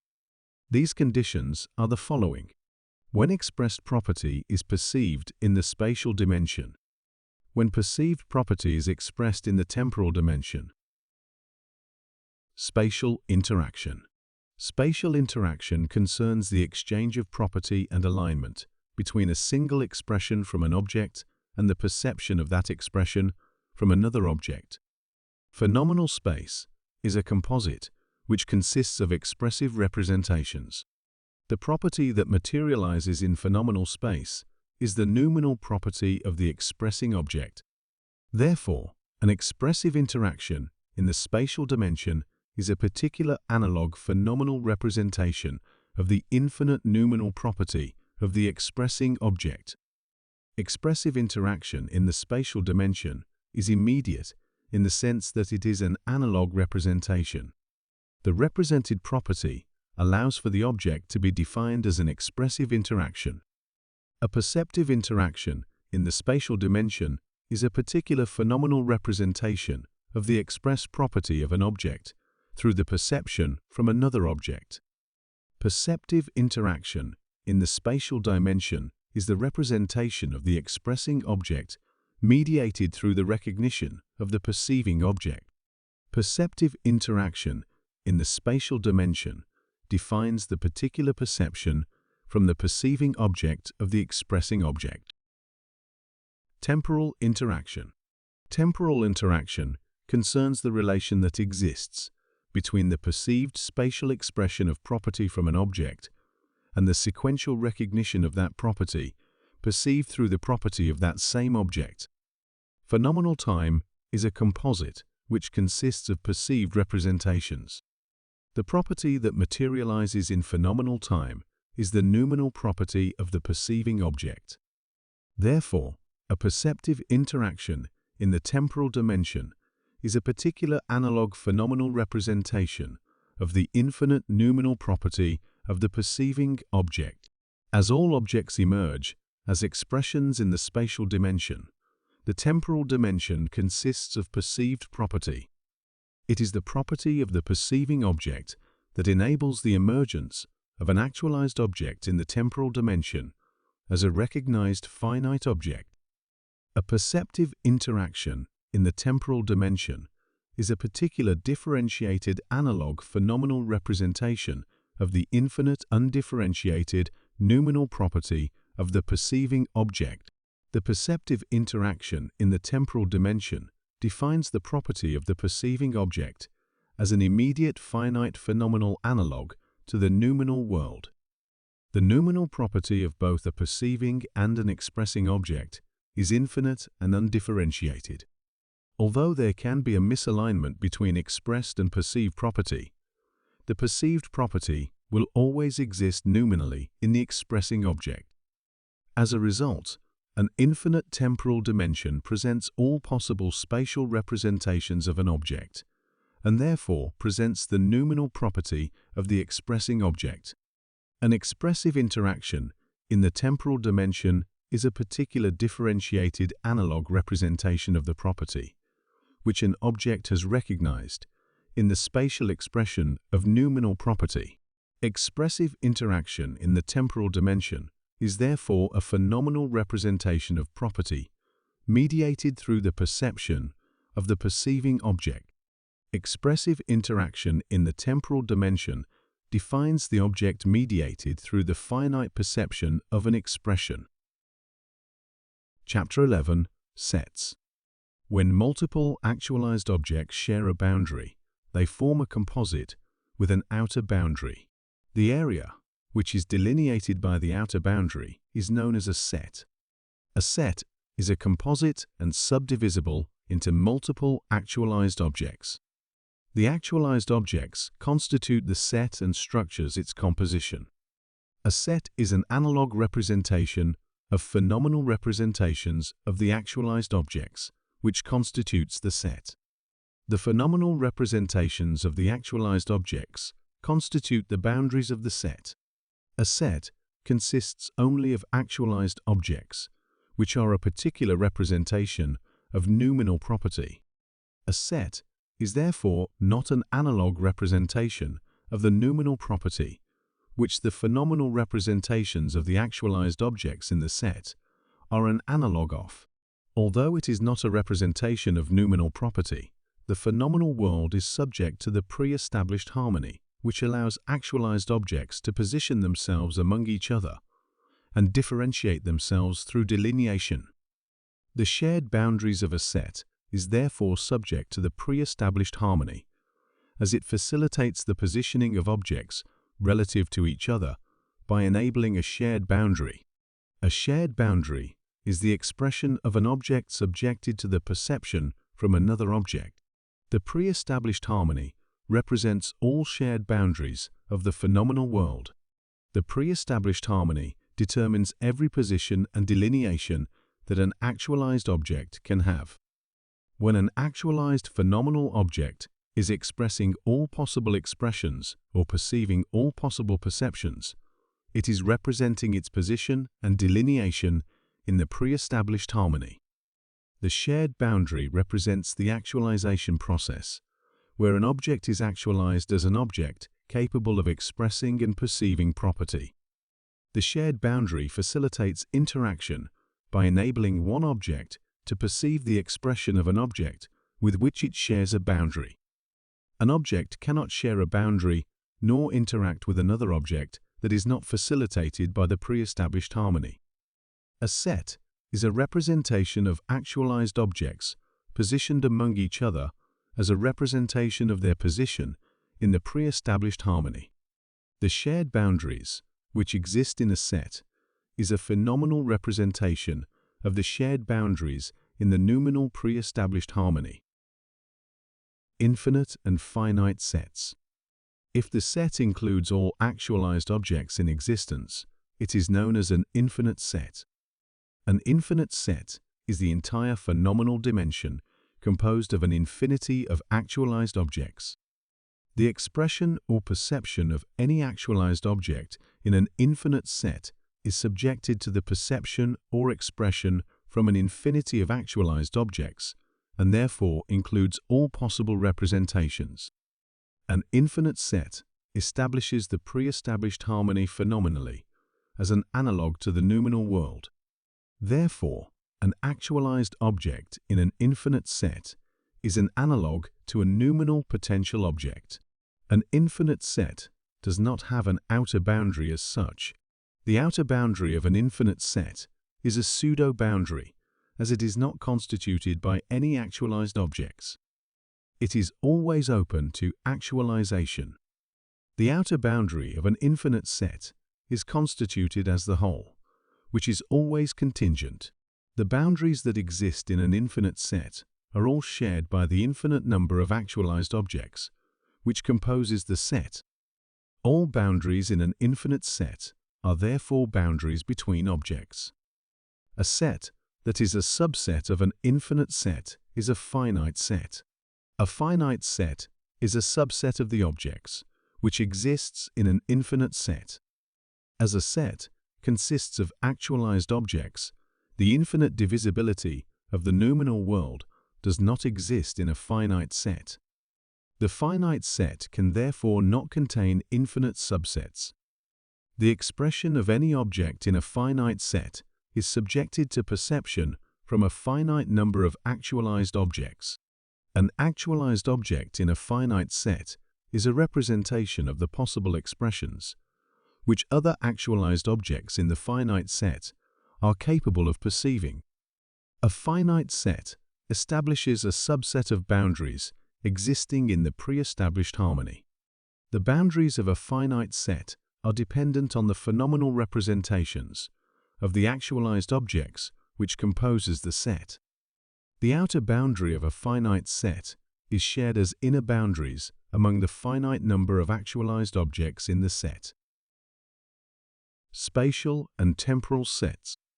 A set can exist in a spatial or temporal dimension, but it is not possible for a set to exist in both the spatial and temporal dimension. The spatial dimension is constituted by multiple actualized objects. A single actualized object in the spatial dimension is delineated by its position relative to other actualized objects. A spatial set of actualized objects is constituted by multiple actualized objects, which are positioned and delineated among each other. An infinite spatial set includes the boundaries between all actualized objects at a given time. A finite spatial set is constituted by the boundaries that exist among a finite number of objects at a given time. The temporal dimension is constituted by multiple representations of a single actualized object. A single actualized object in the temporal dimension is delineated by its position relative to other representations of itself. A temporal set of actualized objects is constituted by multiple representations of an actualized object, which are positioned and delineated among other representations of themselves. An infinite temporal set includes the boundaries between all possible representations of an actualized object over time. A finite temporal set includes the boundaries between a finite number of representations of an actualized object over time. Chapter 12. Fields. A collection of actualized objects is a set, and the objects in a set are delineated by the shared boundaries that emerges in the actualization process. The shared boundaries are an instantaneous representation of the interaction that exists between two potential objects.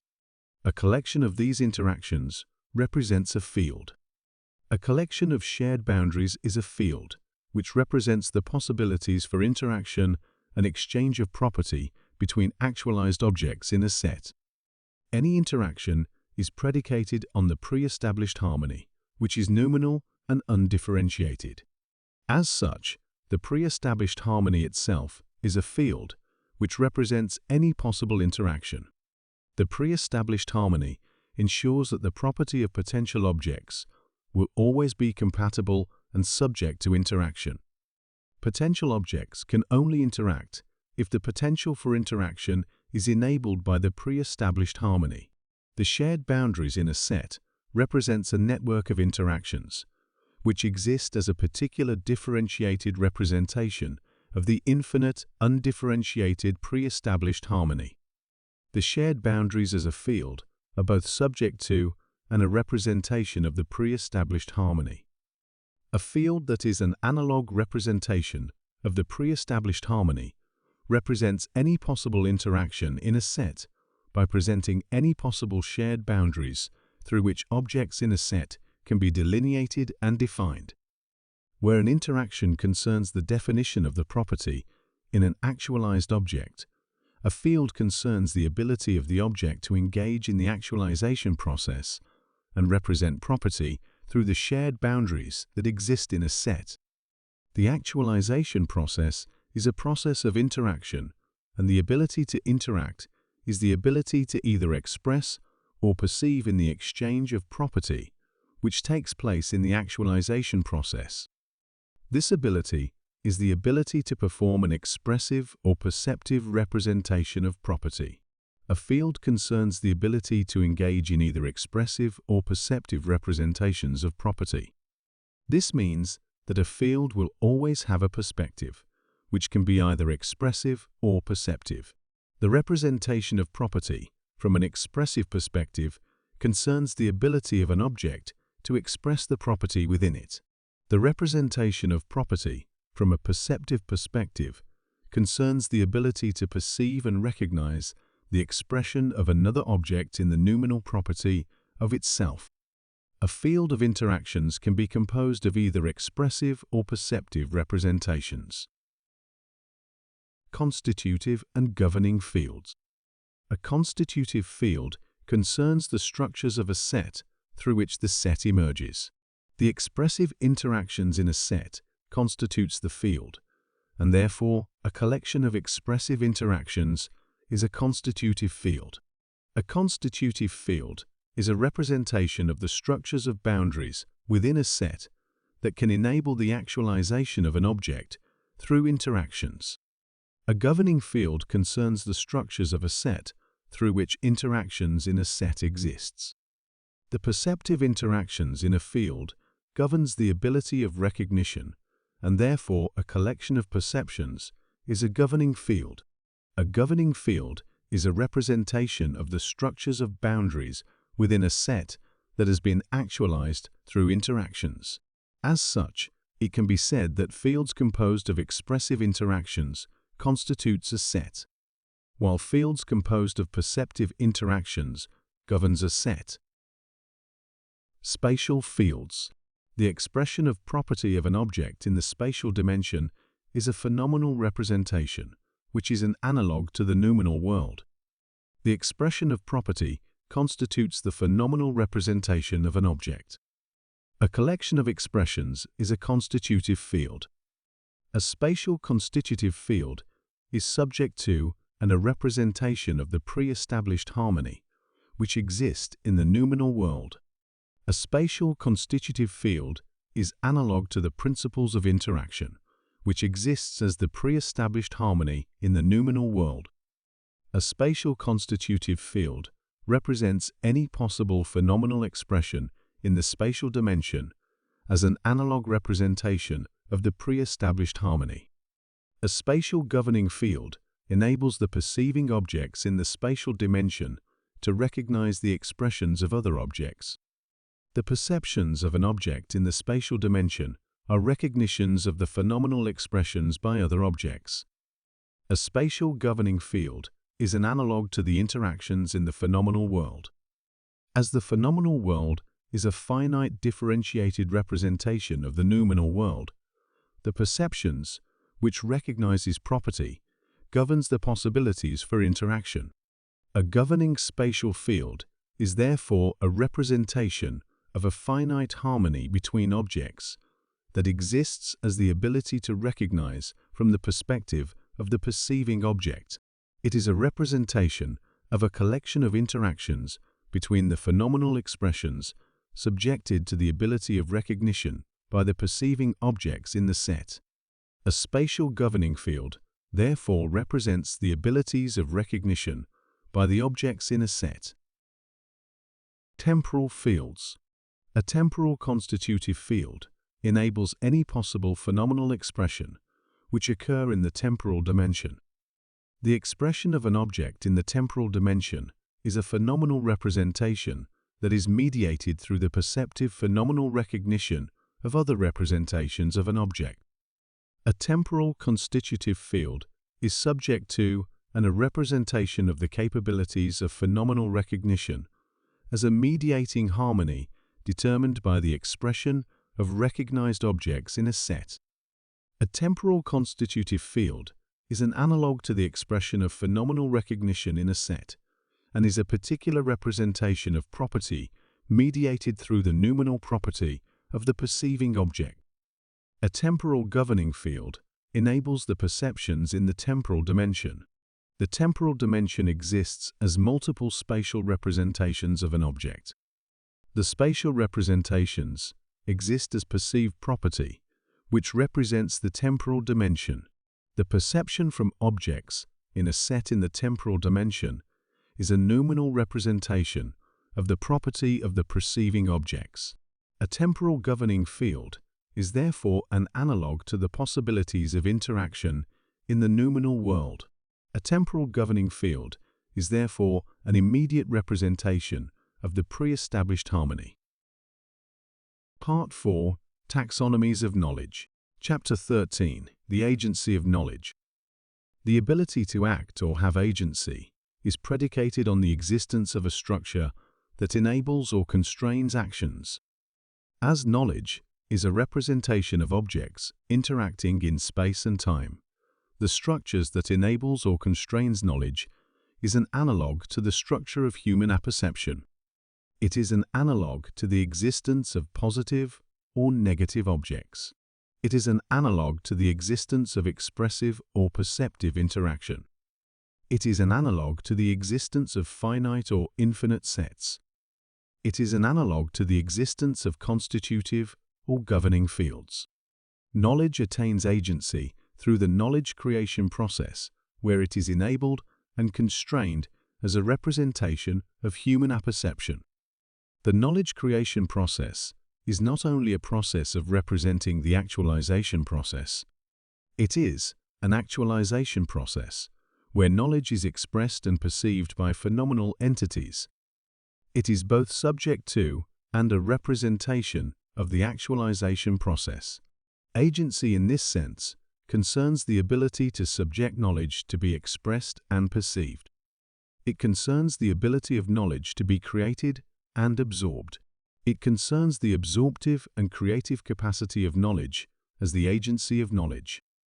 The agency of knowledge as a representation of the presence of objects, interactions, sets and fields in space and time exists in everyday life as taxonomies of knowledge creation. These taxonomies concern the representation of knowledge through language, where human beings engage in processes that actualize knowledge within the worlds of concepts. We use language to express our experiences of the world. We use it to express objects interacting in space and time. Communication is not only a representation of objects interacting in space and time, but also subject to the actualization process. The very act of communicating with another human being is an actualization of our inner property, and having it recognized in the property of another human being. Many theories through the history of thought have presented communication as a linguistic study, and in this respect, various types of languages, including the language of denotation as already discussed. On a fundamental level, all types of languages are attempting to represent the property of the content that is the human apperception of objects interacting in space and time. Not only of objects in space and time, but as objects in space and time. It is the representation of objects interacting in space and time, and the collection of these objects in sets and fields that enables and constrains knowledge as absorptive and creative capacities in our everyday lives. The objects, interactions, sets, and fields lays the foundation of the taxonomies of knowledge creation. We delineate the object as a negative or positive. We identify as modular or architectural. We define the interaction through expressed and perceived property. We represent as tacit or explicit. We situate the object in a finite or infinite set. We relate as concrete or abstract. We validate the interaction through a constitutive or governing field. We believe through internal or external validation. Chapter 14, Modular and Architectural Knowledge. We meet the positive-negative taxonomy with the philosopher Hegel. The description of the taxonomy was to some extent a counter-argument to the idea of the artist being able to use tacit knowledge to represent a noumenal entity. Hegel was in agreement with Schopenhauer's idea that presented the possibility of artists having the ability to gain an insight into the noumenal world. However, he argued that the lack of self-awareness needed to have the artistic insight was a very rare quality, which only very few possessed. Explained through the terminology of this book, Hegel argued that the tacit knowledge of the artist would often become explicit through the self-awareness of the artist. The knowledge would thereby not be a representation of a noumenal entity, but a representation of the object and its existence as a phenomenal construct. The argument was that the self-awareness of the artist would cause the object to be perceived relative to other objects in the awareness of the artist. The existence of an object in the self-awareness of an observer exists as a negative, where knowledge of the object is connected to its existence in relation to other objects. What Hegel is presenting in this argument is the negative representation of an object as a consequence of the architecture which delineates it, i.e., the object as a phenomenal construct situated in the shared boundaries, which was formed in the actualization process. These shared boundaries form an architectural structure in which the object positions itself as a module, hence the name of the architectural and modular taxonomy. Hegel never causally explains why the tacit explicit taxonomy would be connected to the negative delineation of an object. Although I believe that the negative and explicit taxonomies are often connected, it seems as though there is little to no logical reason for this to be so. At least not other than the fact that it might be a bias of the human being, which would make it a psychological or sociological inquiry, not a causal inquiry. The interesting element here is therefore not the connection between explicit and architectural knowledge, but the architectural taxonomy as a negative delineating feature. The modular architectural taxonomy concerns knowledge, which is represented as the delineation of the boundaries of an object. The delineation of boundaries takes place through the actualization process, where potential objects are distinguished from each other through the extension and property of the actualized objects. The modular architectural taxonomy therefore concerns the extension of an actualized object, whereby it can be differentiated from other actualized objects through delineation. This delineation represents the shared boundary between two objects. The boundary between two objects emerges in the actualization process, where two objects share a boundary. It is through the structure of boundaries that emerges between actualized objects that we are able to delineate the extension of the object and position it among other objects. The pre-established harmony facilitates the positioning of objects relative to each other. The pre-established harmony enables a perceiving object to recognize a particular phenomenal representation of the expressing object. The delineation of an object is therefore twofold as both a positive and negative boundary. The negative boundary represents the perceiving object. The negative boundary delineates an object through the boundaries that emerges in the actualization process as the structures between actualized objects. It is a representation of the perceiving object in the actualization process and represents the recognized property which exists in the perceiving object. The negative boundary is exclusive to the property and ability of recognition in the perceiving object. The positive boundary represents the expressing object, which is being delineated, and the inherent property that constitutes the possibility for interaction, and thereby the creation of a shared boundary. The possibility of delineation as a shared boundary is predicated on the pre-established harmony, which facilitates the interaction. As the pre-established harmony is an infinite harmony that allows all objects to interact, positive delineation is not exclusive to the perceiving object in the actualization process. The positive delineation represents possible boundaries that the property of an object can have in all actualization processes with other objects. The infinite pre-established harmony, therefore, allows an object to include all possible boundaries through positive delineation. Objects as modular and architectural knowledge.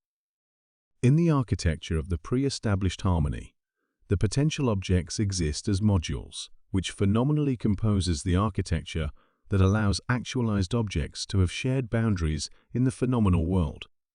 A potential object is always capable of interacting with another potential object, as the property of the potential objects are both infinite and undifferentiated. The interaction between potential objects constitutes the actualization process that forms a shared boundary that corresponds to the pre-established harmony, where they are differentiated from each other as two actualized objects. An actualized object is a particular analog representation of the potential object. It is therefore a representation of the noumenal realm and the property of the potential object. An actualized object has undergone the actualization process through which it has formed a shared boundary with another object. The shared boundaries between objects constitutes an architectural structure. The architecture of the phenomenal world is constituted by the shared boundaries of actualized objects. An actualized object can share boundaries with other actualized objects if it is in harmony with the other actualized object. An object cannot share boundaries with another actualized object if it is not in harmony with the other actualized object. Positive delineation constitutes the actualized object as a module, which is compatible with other objects, as an entity capable of undergoing actualization processes that is facilitated by the pre-established harmony. This constitutes positive delineation as modular as it represents the actualized object as a module in the architecture, that is, the pre-established harmony. A modular object is a representation of itself as an independent entity, where the positive delineation is a phenomenal representation of the noumenal property of the actualized object. The modular object is therefore a particular representation of the potential object that constitutes the actualized object with potential shared boundaries to all phenomenal objects in either the spatial or temporal dimension. The boundaries of an actualized object are always shared with other objects. It is the shared boundaries that facilitate interaction between objects by enabling expressions and perceptions to be exchanged. The structures of shared boundaries constitute an architecture with the pre-established harmony through which actualized objects can position themselves among each other. Negative delineation constitutes the actualized object as an entity delineated by the architectural structure of shared boundaries which it shares with other objects as an entity that has already undergone the actualization process. Negative delineation is a particular representation of the property, which was exchanged in the actualization process. This constitutes the negative object as architectural as it represents the actualized object as the architecture that facilitated one specific actualization process. An architectural object is a representation of an object as a dependent entity, where the negative delineation is a phenomenal representation of the perceived property of the actualized object. An architectural object is therefore a particular representation of the potential object that interacted with the actualized object. An architectural object does not have potential shared boundaries with other objects, as it is a representation dependent on the objects with which the architectural object has interacted. Spatial and temporal objects. A potential object does not share boundaries, and all shared boundaries exist between actualized phenomenal objects. The actualization process brings the potential object into the phenomenal realm and actualizes the shared boundaries, which brings about a phenomenal representation of the object. A potential object exists as an infinite amount of indivisible immaterial points. The immaterial points, which compose a potential object, are undifferentiated from the immaterial points which compose other potential objects. A modular object, therefore, contains knowledge of other potential objects through its own existence as a potential object. As such, it is independent of any specific objects. An architectural object is represented through the actualized shared boundaries with other objects in the spatial dimension or other representations of itself in the temporal dimension. The architectural delineation is therefore a representation of shared boundaries that have been actualized, but not of all potential shared boundaries. The delineation is a particular boundary that exists only in the relations between actualized objects and therefore represents the phenomenal architecture as an analog representation of the pre-established harmony. Any delineation of an object is phenomenal, and the phenomenal representation of objects is an analog representation of the noumenal world, which has been subject to the actualization process with another spatial object. As such, there is no difference between a spatial and temporal modular object other than the architectural structures of objects with which it shares a dimension. The only difference consists of whether the object is delineated as a module or an architecture. It is still a representation of potential boundaries with which the object can engage in an actualization process with another object or another representation of itself. The question that is interesting to discuss in terms of knowledge creation is whether the knowledge of an object exists as a dependent or independent entity. A modular object is delineated through its property as an independent object that exists phenomenally as an analog representation of the pre-established harmony. The knowledge of a modular object is represented objectively as, but not subjected to any phenomenal structures. This situates the modular object as an independent object, which is not subject to any particular recognition of a perceiving object.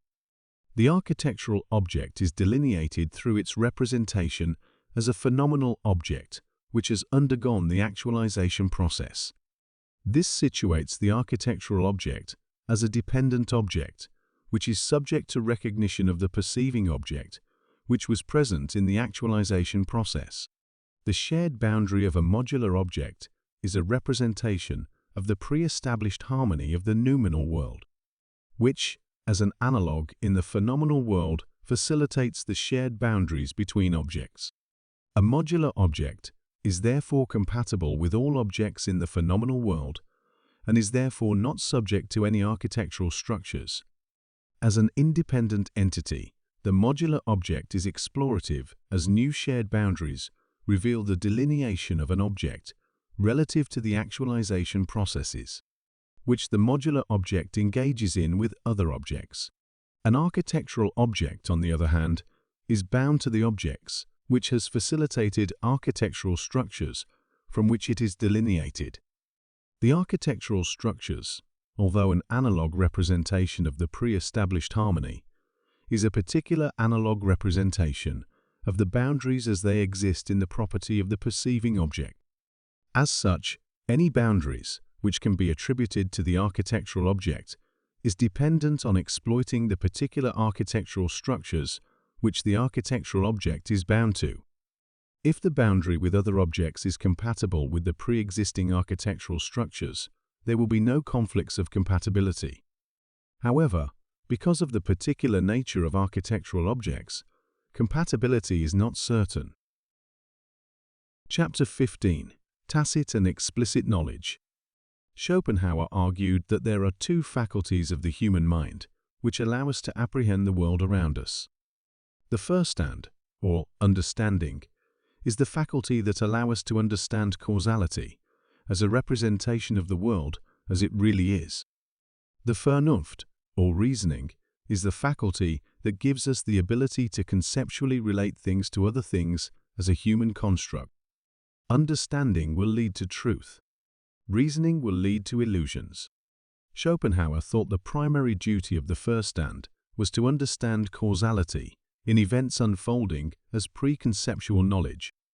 Subjecting understanding to conceptual analysis would be a matter of reasoning and lead to illusions. The only way to understand causality was to understand it through the powers that enabled the events to happen. These powers, although present, were to Schopenhauer outside of the phenomenal world of objects, in space and time, and therefore outside the reach of human perception. Schopenhauer argued that the powers that enable causality were representations of the noumenal property of the objects in the event. As the noumenal world is undifferentiated, Schopenhauer believed that we would be able to gain an insight into causality by understanding the noumenal properties of one single object, as the properties of any other objects would present the same causality. Since there is only one object through which we can gain insight into its noumenal properties, this object is central to the thesis of Schopenhauer. The object in question is the body of the individual who is seeking insight.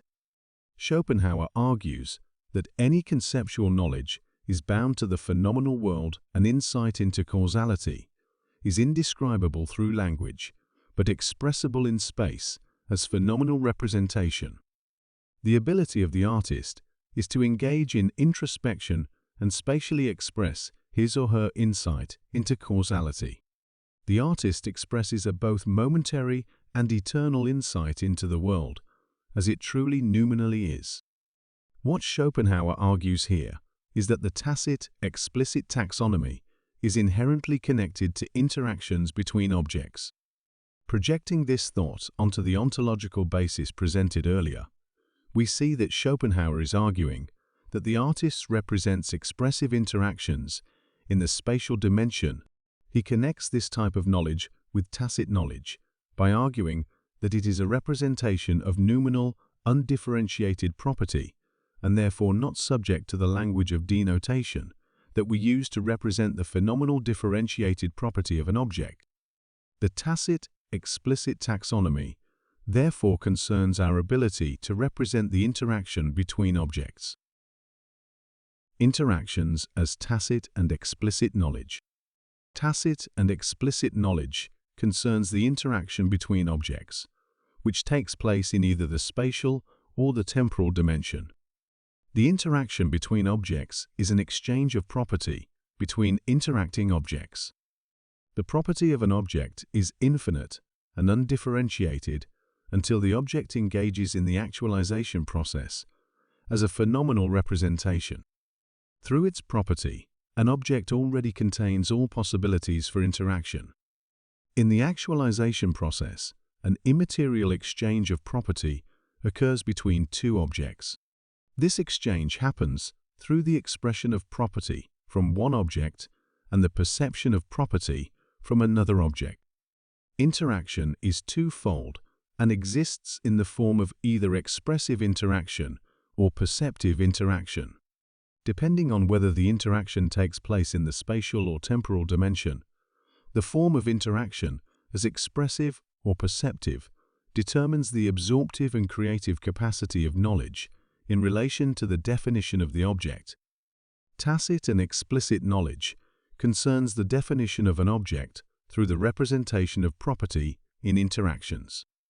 Tacit knowledge is not subject to definition through a language of denotation, whereas explicit knowledge is subject to definition through a language of denotation. A language of denotation is denoting states of affairs, which consists of facts regarding objects interacting in space or time.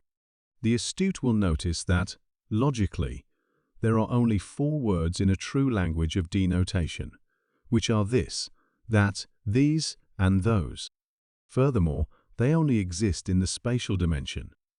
However, as this insight wasn't prevalent until the early 20th century, and for the purpose of understanding and practicality, the language of denotation, which is used here, incorporates conceptually denoted objects in both the spatial and temporal dimension.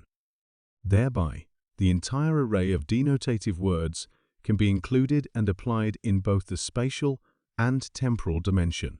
Interactions between objects takes place as an exchange of property between objects in either the spatial or temporal dimension. The property enables us to define the object by its interaction as either an expressive or perceptive interacting object.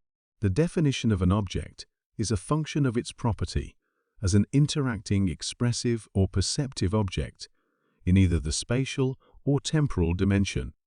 The taxonomy of knowledge, as well as the capacity to absorb and create knowledge, is determined through this function. The definition of an object represents the property of an object, and it is through interaction that the property of an object can be defined. Interaction is not only a process where property is exchanged, it is also a process of actualization wherein objects are differentiated from each other. Objects exists as potential objects before the actualization process, and it is not possible to define an object through property, which is not inherently existing. Knowledge consists of either expressive or perceptive content and cannot contain both expressive and perceptive content. Expressive content represents the property of the expressing object. Perceptive content represents the property of the perceiving object. Spatial and temporal interaction. The spatial dimension refers to a single, instantaneous representation of multiple objects. A spatial object is differentiated from other objects through the boundaries that the objects share. The interaction between objects defines the objects in space and differentiates an object from other objects through definition of property. Definition in space differentiates an object from other objects by presenting the alignment of phenomenal representation of noumenal property, which becomes apparent in the interaction between objects. The alignment of property is an alignment of recognition, where a perceiving object attempts to recognize the property of an expressing object in its own property. The foundation of space has an expressive character, as the expressing object represents its own property as the founding property of space. The temporal dimension refers to a sequence of multiple representations of a single object. A temporal object is differentiated through the boundaries that an object shares with other representations of itself. The interaction between multiple representations of an object defines the object in time and differentiates an object from representations of itself through definition of property. The temporal representations exist only as perceptive recognitions through multiple interactions with the expressing object. The temporal dimension presents definition as an alignment of recognition. The alignment of recognition exists between the property of one perceived object and the property of another perceived representation of that object as two sequential interacting representations of one and the same object. The recognized perceived property is the foundation of the temporal dimension. The foundation of time has a perceptive character as the expressed object exists temporally as multiple representations of its perceived recognized property as the founding property of time. Spatial expressions. Spatial tacit knowledge refers to spatial interaction, which is not subject to representation through a denotative language. Spatial interaction consists of multiple objects exchanging property through the actualization process, where an expressing object is interacting with a perceiving object. The exchange of property is immaterial and takes place as a process of recognition. This process of recognition in the spatial dimension happens when a perceiving object attempts to recognize the property of an expressing object in its own property. As the recognition takes place in the perceiving object, the expressing object becomes a particular entity as a recognized object. As such, the noumenal property of the expressing object does not exist as a phenomenally actualized object without perception. It exists phenomenally as a recognized entity of perception. Expressive interaction is an immediate representation of the noumenal property of the expressing object, which is not subject to representation through a language of denotation. It exists as an infinite noumenal potential object with noumenal property subject to the possibility of perception through the pre-established harmony, which facilitates the possibility of interaction through shared boundaries. As such, it can interact with all other potential objects. As an expressing spatial entity, it can be recognized in interaction with all other perceiving objects immediately. This is because the infinite noumenal property of the expression exists innately in all other objects, as it exists in the pre-established harmony. Spatial perceptions. Spatial explicit knowledge refers to spatial interaction, which is subject to representation through a denotative language. Spatial interaction consists of multiple objects exchanging property through the actualization process, where an expressing object is interacting with a perceiving object. The exchange of property is immaterial and takes place as a process of recognition. This process of recognition in the spatial dimension happens as a result of a perceiving object attempting to recognize the property of an expressing object in its own property. The process of interaction is a process of actualization, where both potential noumenal objects are actualized as phenomenal objects. The recognition takes place in the perceiving object, where the expressing object becomes a particular entity as a recognized object in the phenomenal universe of the perceiving object. As such, the expressing object does not exist as a phenomenal actualized object in its own right. It exists merely as a recognized entity of perception. This recognized entity forms the foundation of spatial explicit knowledge. Perceptive interaction is the foundation of spatial explicit knowledge, where objects exist as a phenomenal representation of the expression, which is recognized by the perceiving object. This makes the perceptive interaction subject to a language of denotation, as the objects are defined as finite differentiated phenomenal objects. The finite representation of spatial explicit knowledge makes any other recognition subject to the same recognition as the perceiving object. As the knowledge is spatially perceived, it can only be acquired as a recognition and not be represented innately.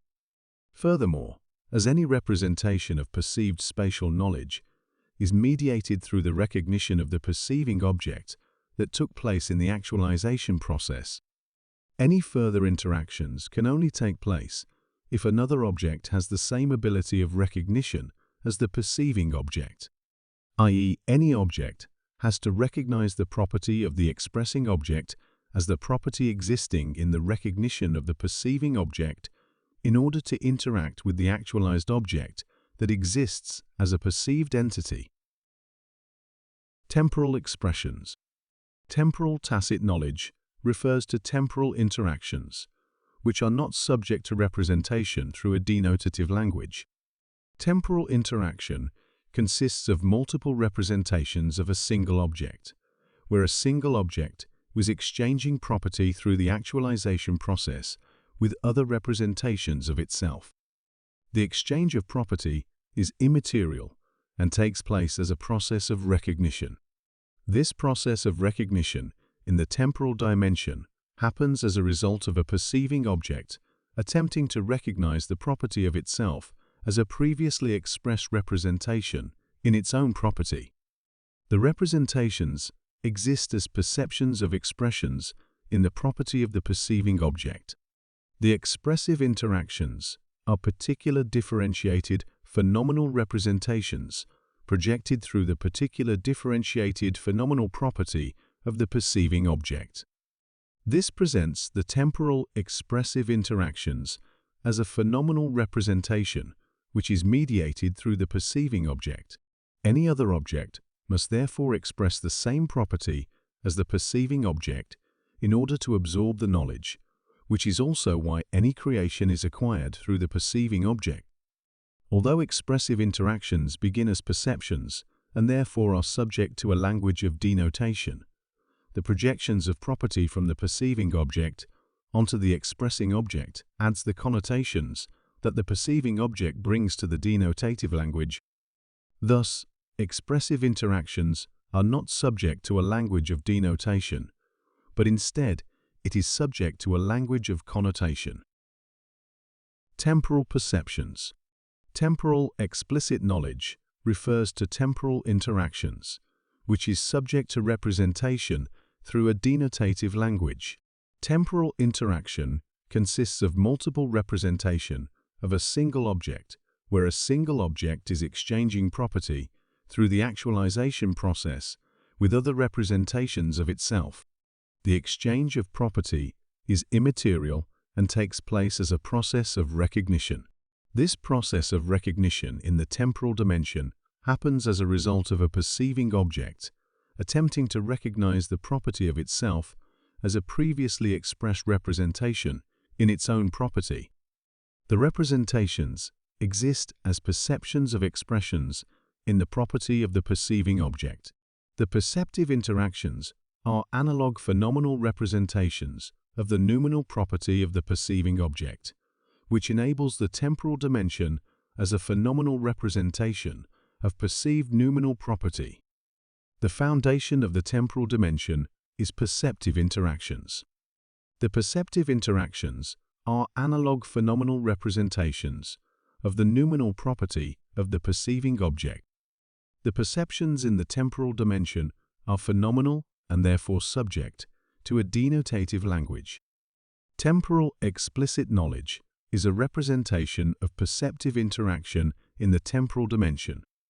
As this knowledge is an analog phenomenal representation of innate noumenal property, it is immediate given the absolute nature of being an analog phenomenal representation of a noumenal undifferentiated infinite entity. Chapter 16. Abstract and Concrete Knowledge. The abstract concrete taxonomy concerns the set in which an object is situated. This taxonomy is a cornerstone of the transcendental idealism, namely, because the impetus of this philosophical paradigm was to understand the abstract noumenal nature of the world. Essentially, the transcendental idealists were attempting to reveal the infinite set as an analog phenomenal representation of the noumenal world. Therefore, both Schopenhauer and Hegel described in detail the possibilities of abstract knowledge. The arguments were similar, but with a central difference. Schopenhauer was seeking the thing in itself, whereas Hegel was seeking the thing for itself. While the thing was essentially the same, the connotations and methodologies for understanding the noumenal world were very different. An infinite set, in both Hegel and Schopenhauer's perspective, is a set where all possible interactions are possible, where no possibility of interaction is particular, i.e., a set of infinitesimal differentiation. A set of infinitesimal differentiation can be perceived as twofold, either as an entity differentiated until all possible interactions in the pre-established harmony has been actualized, or as an entity where nothing has been actualized, leaving the infinite set as a whole, and the object as a potential, where all objects in the set exists as indivisible points, and therefore leaving objects in the set indistinguishable from each other. Both reveals the abstract reality. It reveals the delineation of the whole. Schopenhauer argued that the only object which is not differentiated is the whole, and the object in itself exists as a representation of this whole. The object in itself is an object with the potential of interacting with all other objects, because the property of the object is the same indistinguishable property as the property of other objects. For Schopenhauer, the infinite set comes into existence as the reality before any actualization and in extension of that differentiation, as an undifferentiated immaterial entity that results in an indistinguishable whole. Hegel's perspective of an infinite set is related to the perspective of the object for itself as it exists as an entity with all possible representations. In this sense, it would be an object which exists as a phenomenal representation of the noumenal potential object after undergoing actualization processes with all other objects. An infinite temporal set is an infinite number of representations of an object, which reveals any which way the object can be delineated. Thus, when any possible momentary spatial delineation is actualized, the object will be delineated through its shared boundaries with any other object. The object for itself emerges as a result of an infinite differentiation. What is left is the object for itself. Schopenhauer wanted to understand all possible potential representations of an object. Hegel wanted to understand all possible actualized representations of an object. The compatibility of these two seemingly incompatible views lies in the dimension of which the object exists. Schopenhauer did not find the possibility of an infinite temporal set feasible. Hegel did not find the possibility of an infinite spatial set feasible. Although Schopenhauer and Hegel's frameworks is counter-arguing each other, it is quite apparent that in both cases the abstract nature of an object is dependent on the existence of an infinite set. Spatial and temporal sets. A set is composed of actualized objects. The shared boundaries within the set structures the possibilities for actualization of objects. A spatial set is composed of multiple actualized objects, which represents the objects positioned relative to other objects. As such, the spatial set represents the delineation of the different objects, which exists in the set. A temporal set is constituted by multiple actualized representations of a single potential object, which represents an object positioned among other representations of itself. The temporal set is composed of different actualized representations of the same potential object. The difference between a spatial and temporal set consists of the potential objects, which is represented in the set. The potential objects represented in a spatial set consists of different potential objects, which exist phenomenally as a representation of the boundaries that the pre-established harmony enables. The potential objects represented in a temporal set consists of different representations of one potential object, which is phenomenally represented as a representation of the boundaries that a potential object can form. Spatial and temporal sets are therefore phenomenally delineated structures of boundaries as representations of two noumenal, infinite, indistinguishable entities. Finite sets. Concrete knowledge concerns knowledge, which exists in a finite set. A finite set represents a subset of the pre-established harmony, where the delineation of actualized objects in the set represents a set of possible interactions. The finite set contains only the possible boundaries, which objects are already engaging in amongst themselves in the set. This set of possible interactions is a particular harmony, where only the objects in the set have a potential representation. The particular structures of boundaries represent the only possibilities of representation in a set. The set is closed to new interactions and can only incorporate new objects if they can be actualized as a continuation of the particular harmony. Infinite sets. Abstract knowledge concerns knowledge, which exists in an infinite set. The delineation of actualized objects in a set represents a set of possible interactions. As such, the delineation, which exists in an infinite set, is a representation of the pre-established harmony. An infinite set represents a set which is analog to the pre-established harmony. The pre-established harmony represents all possible boundaries between potential objects. An infinite set is a set where all possible phenomenal representations of potential objects exists. The set is open to all possible interactions and can incorporate radically new objects, as they are not bound to be actualized as a continuation of the particular harmony. Chapter 17. Internal and External Validation. External validation was a cornerstone in Hegel's philosophy of rights. His presentation of external validation was framed as an argument to avoid totalitarianism in social organization. Hegel argued that if knowledge is based on a belief system, which lies outside of the human realm, anyone in the organization can overthrow the existing prevailing truth beliefs. Hegel argued that such a system should be science or religion. In essence, the system could be anything as long as the organization is of the belief that nothing that develops within the system can question the external system, which is used for validation. The system of validation is, to use the terms of Leibniz, a representation of the pre-established harmony, which enables any knowledge to exist within the organization by presenting a field of possible interactions. Schopenhauer also dealt with validation sources, but with more of a causal explanation. The method of transcending the phenomenal world was to seek validation in the only material object which we have access to from the inside, namely, our own body. As the body is an analog phenomenal representation of an undifferentiated noumenal reality, any knowledge of this would disclose the entire harmony of the noumenal world. Internal validation was therefore not only an insight into a single interaction, but insight into the field, which is the pre-established noumenal harmony. Seeking external validation in the phenomenal world or perhaps even worse, for Schopenhauer, internal validation in social conceptual frameworks could only lead to illusion.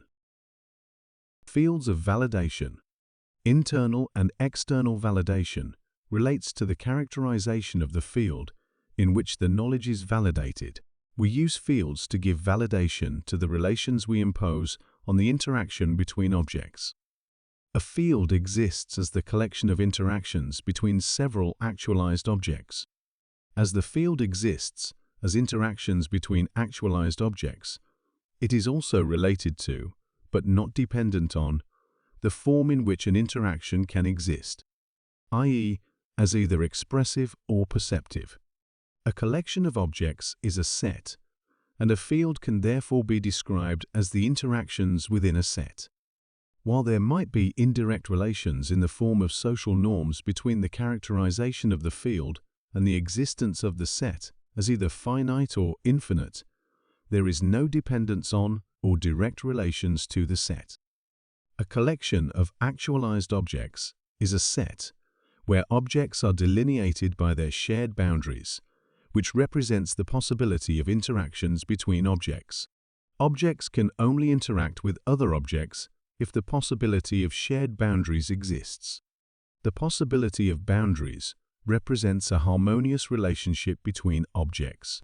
As a field is a collection of multiple interactions, a field exists as multiple harmonious relationships which exist as a whole. The existence of these multiple relationships represents a harmony. If a harmony represents all possibilities of interaction, it is characterized as an analog to the noumenal, undifferentiated pre-established harmony.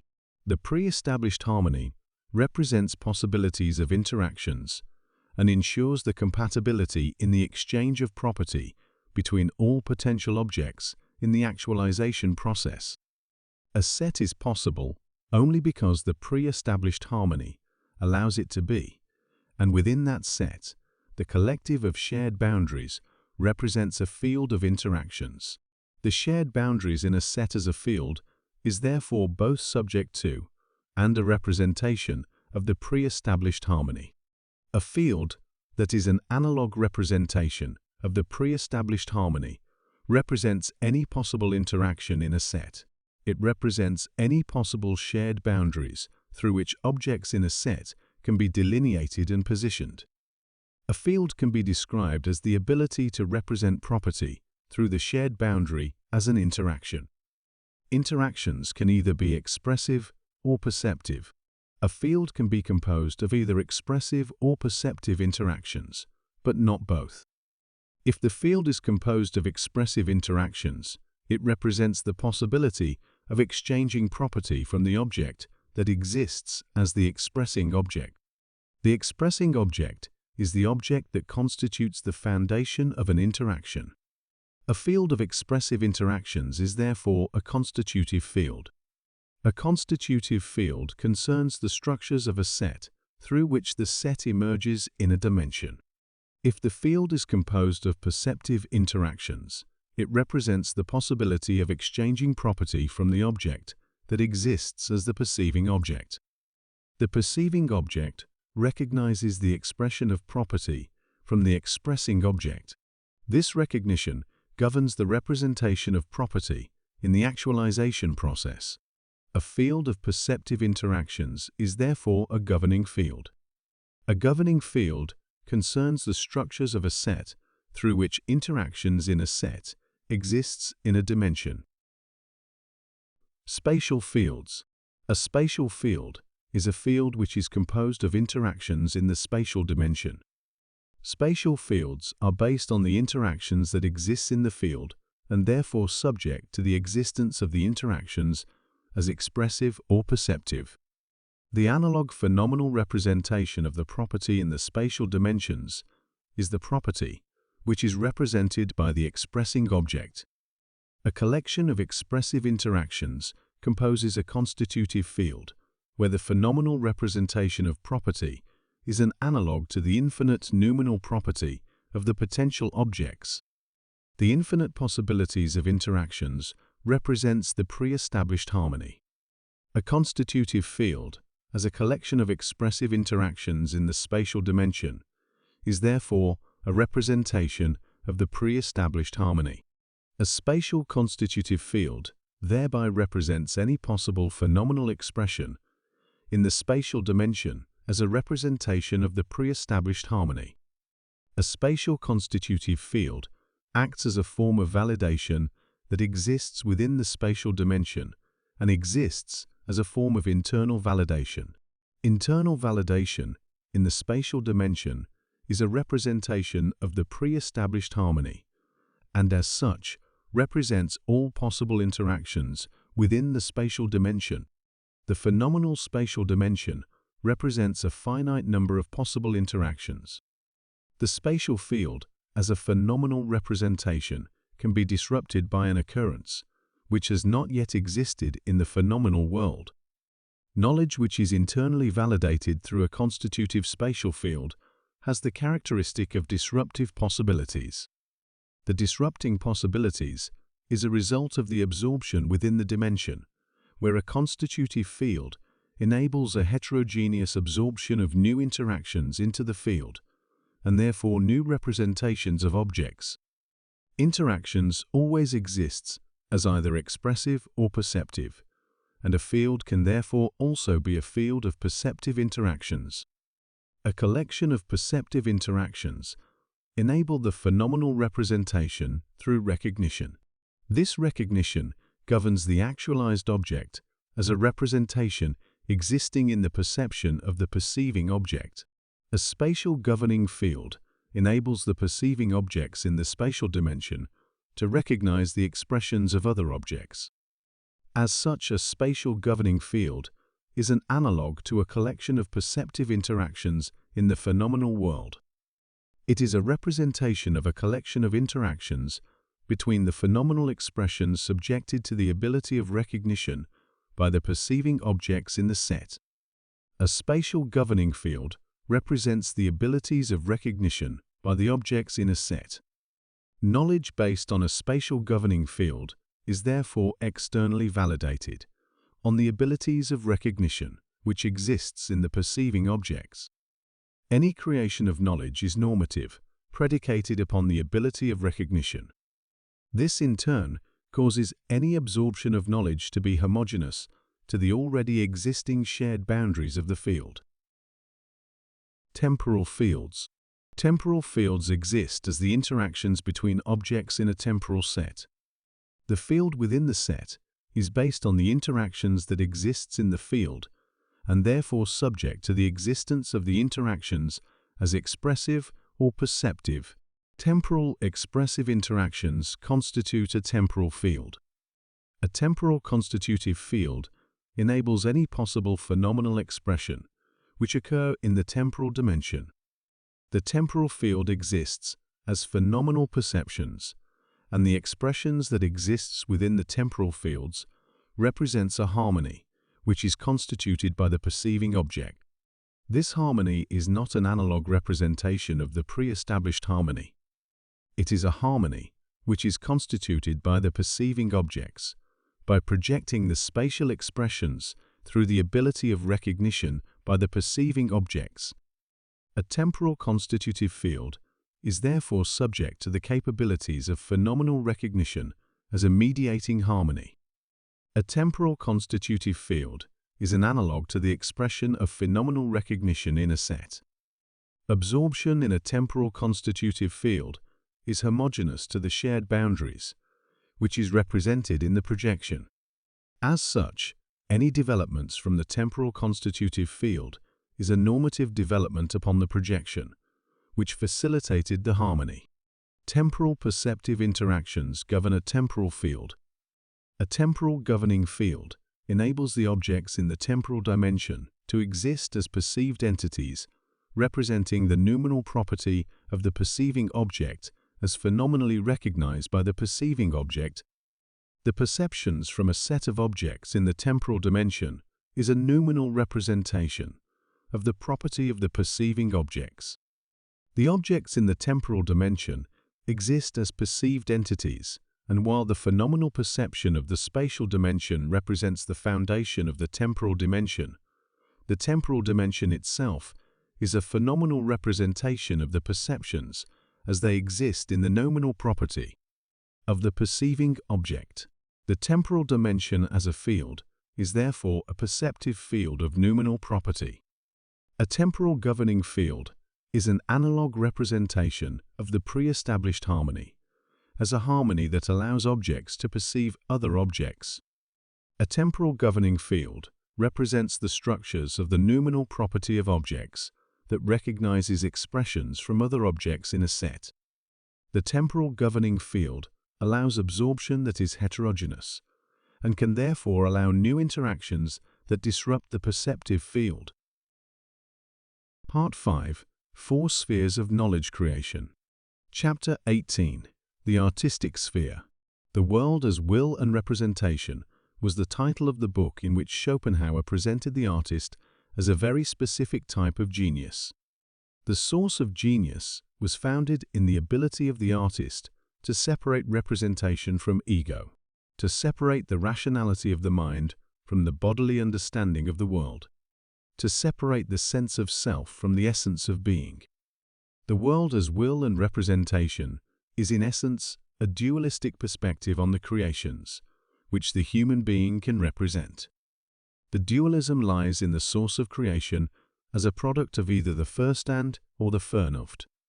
The Verstand is the ability of understanding the world, and specifically the ability of understanding causality in interactions between objects.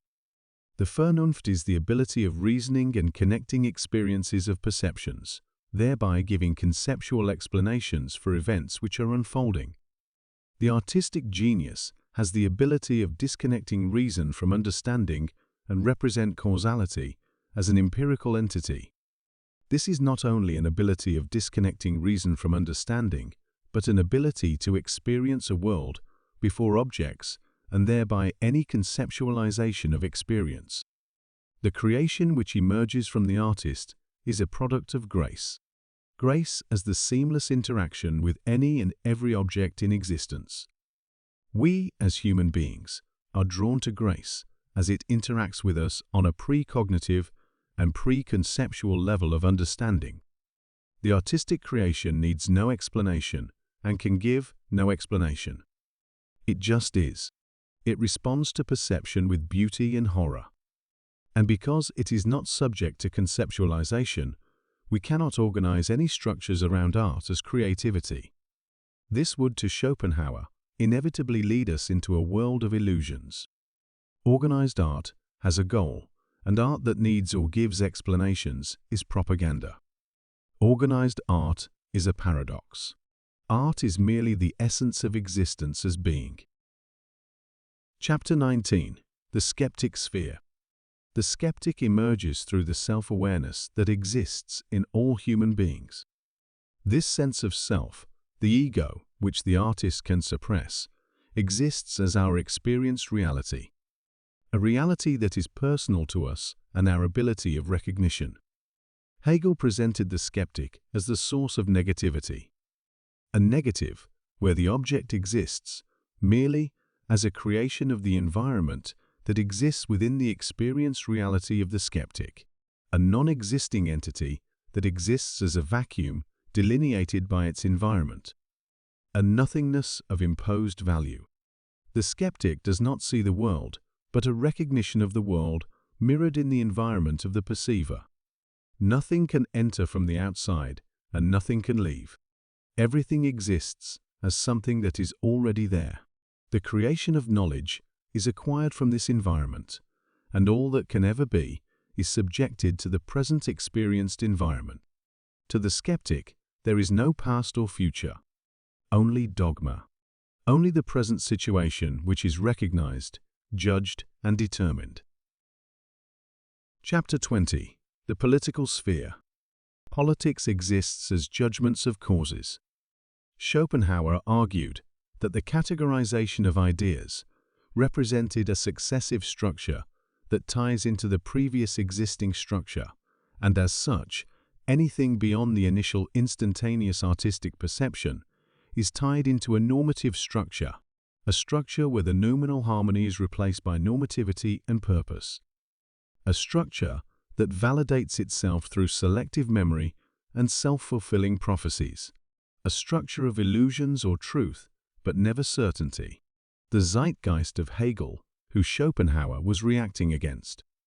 The spirit of the time, a set of boundaries that exists as causal structure which determines creation, an asynchronous political illusion of what is, on account of what was and what is going to be, a present that only exists in the past and the future. It sets a path for absorption and creation that only allows what already is and what must become, a path with no destination other than the continuous search for meaning that will never arrive.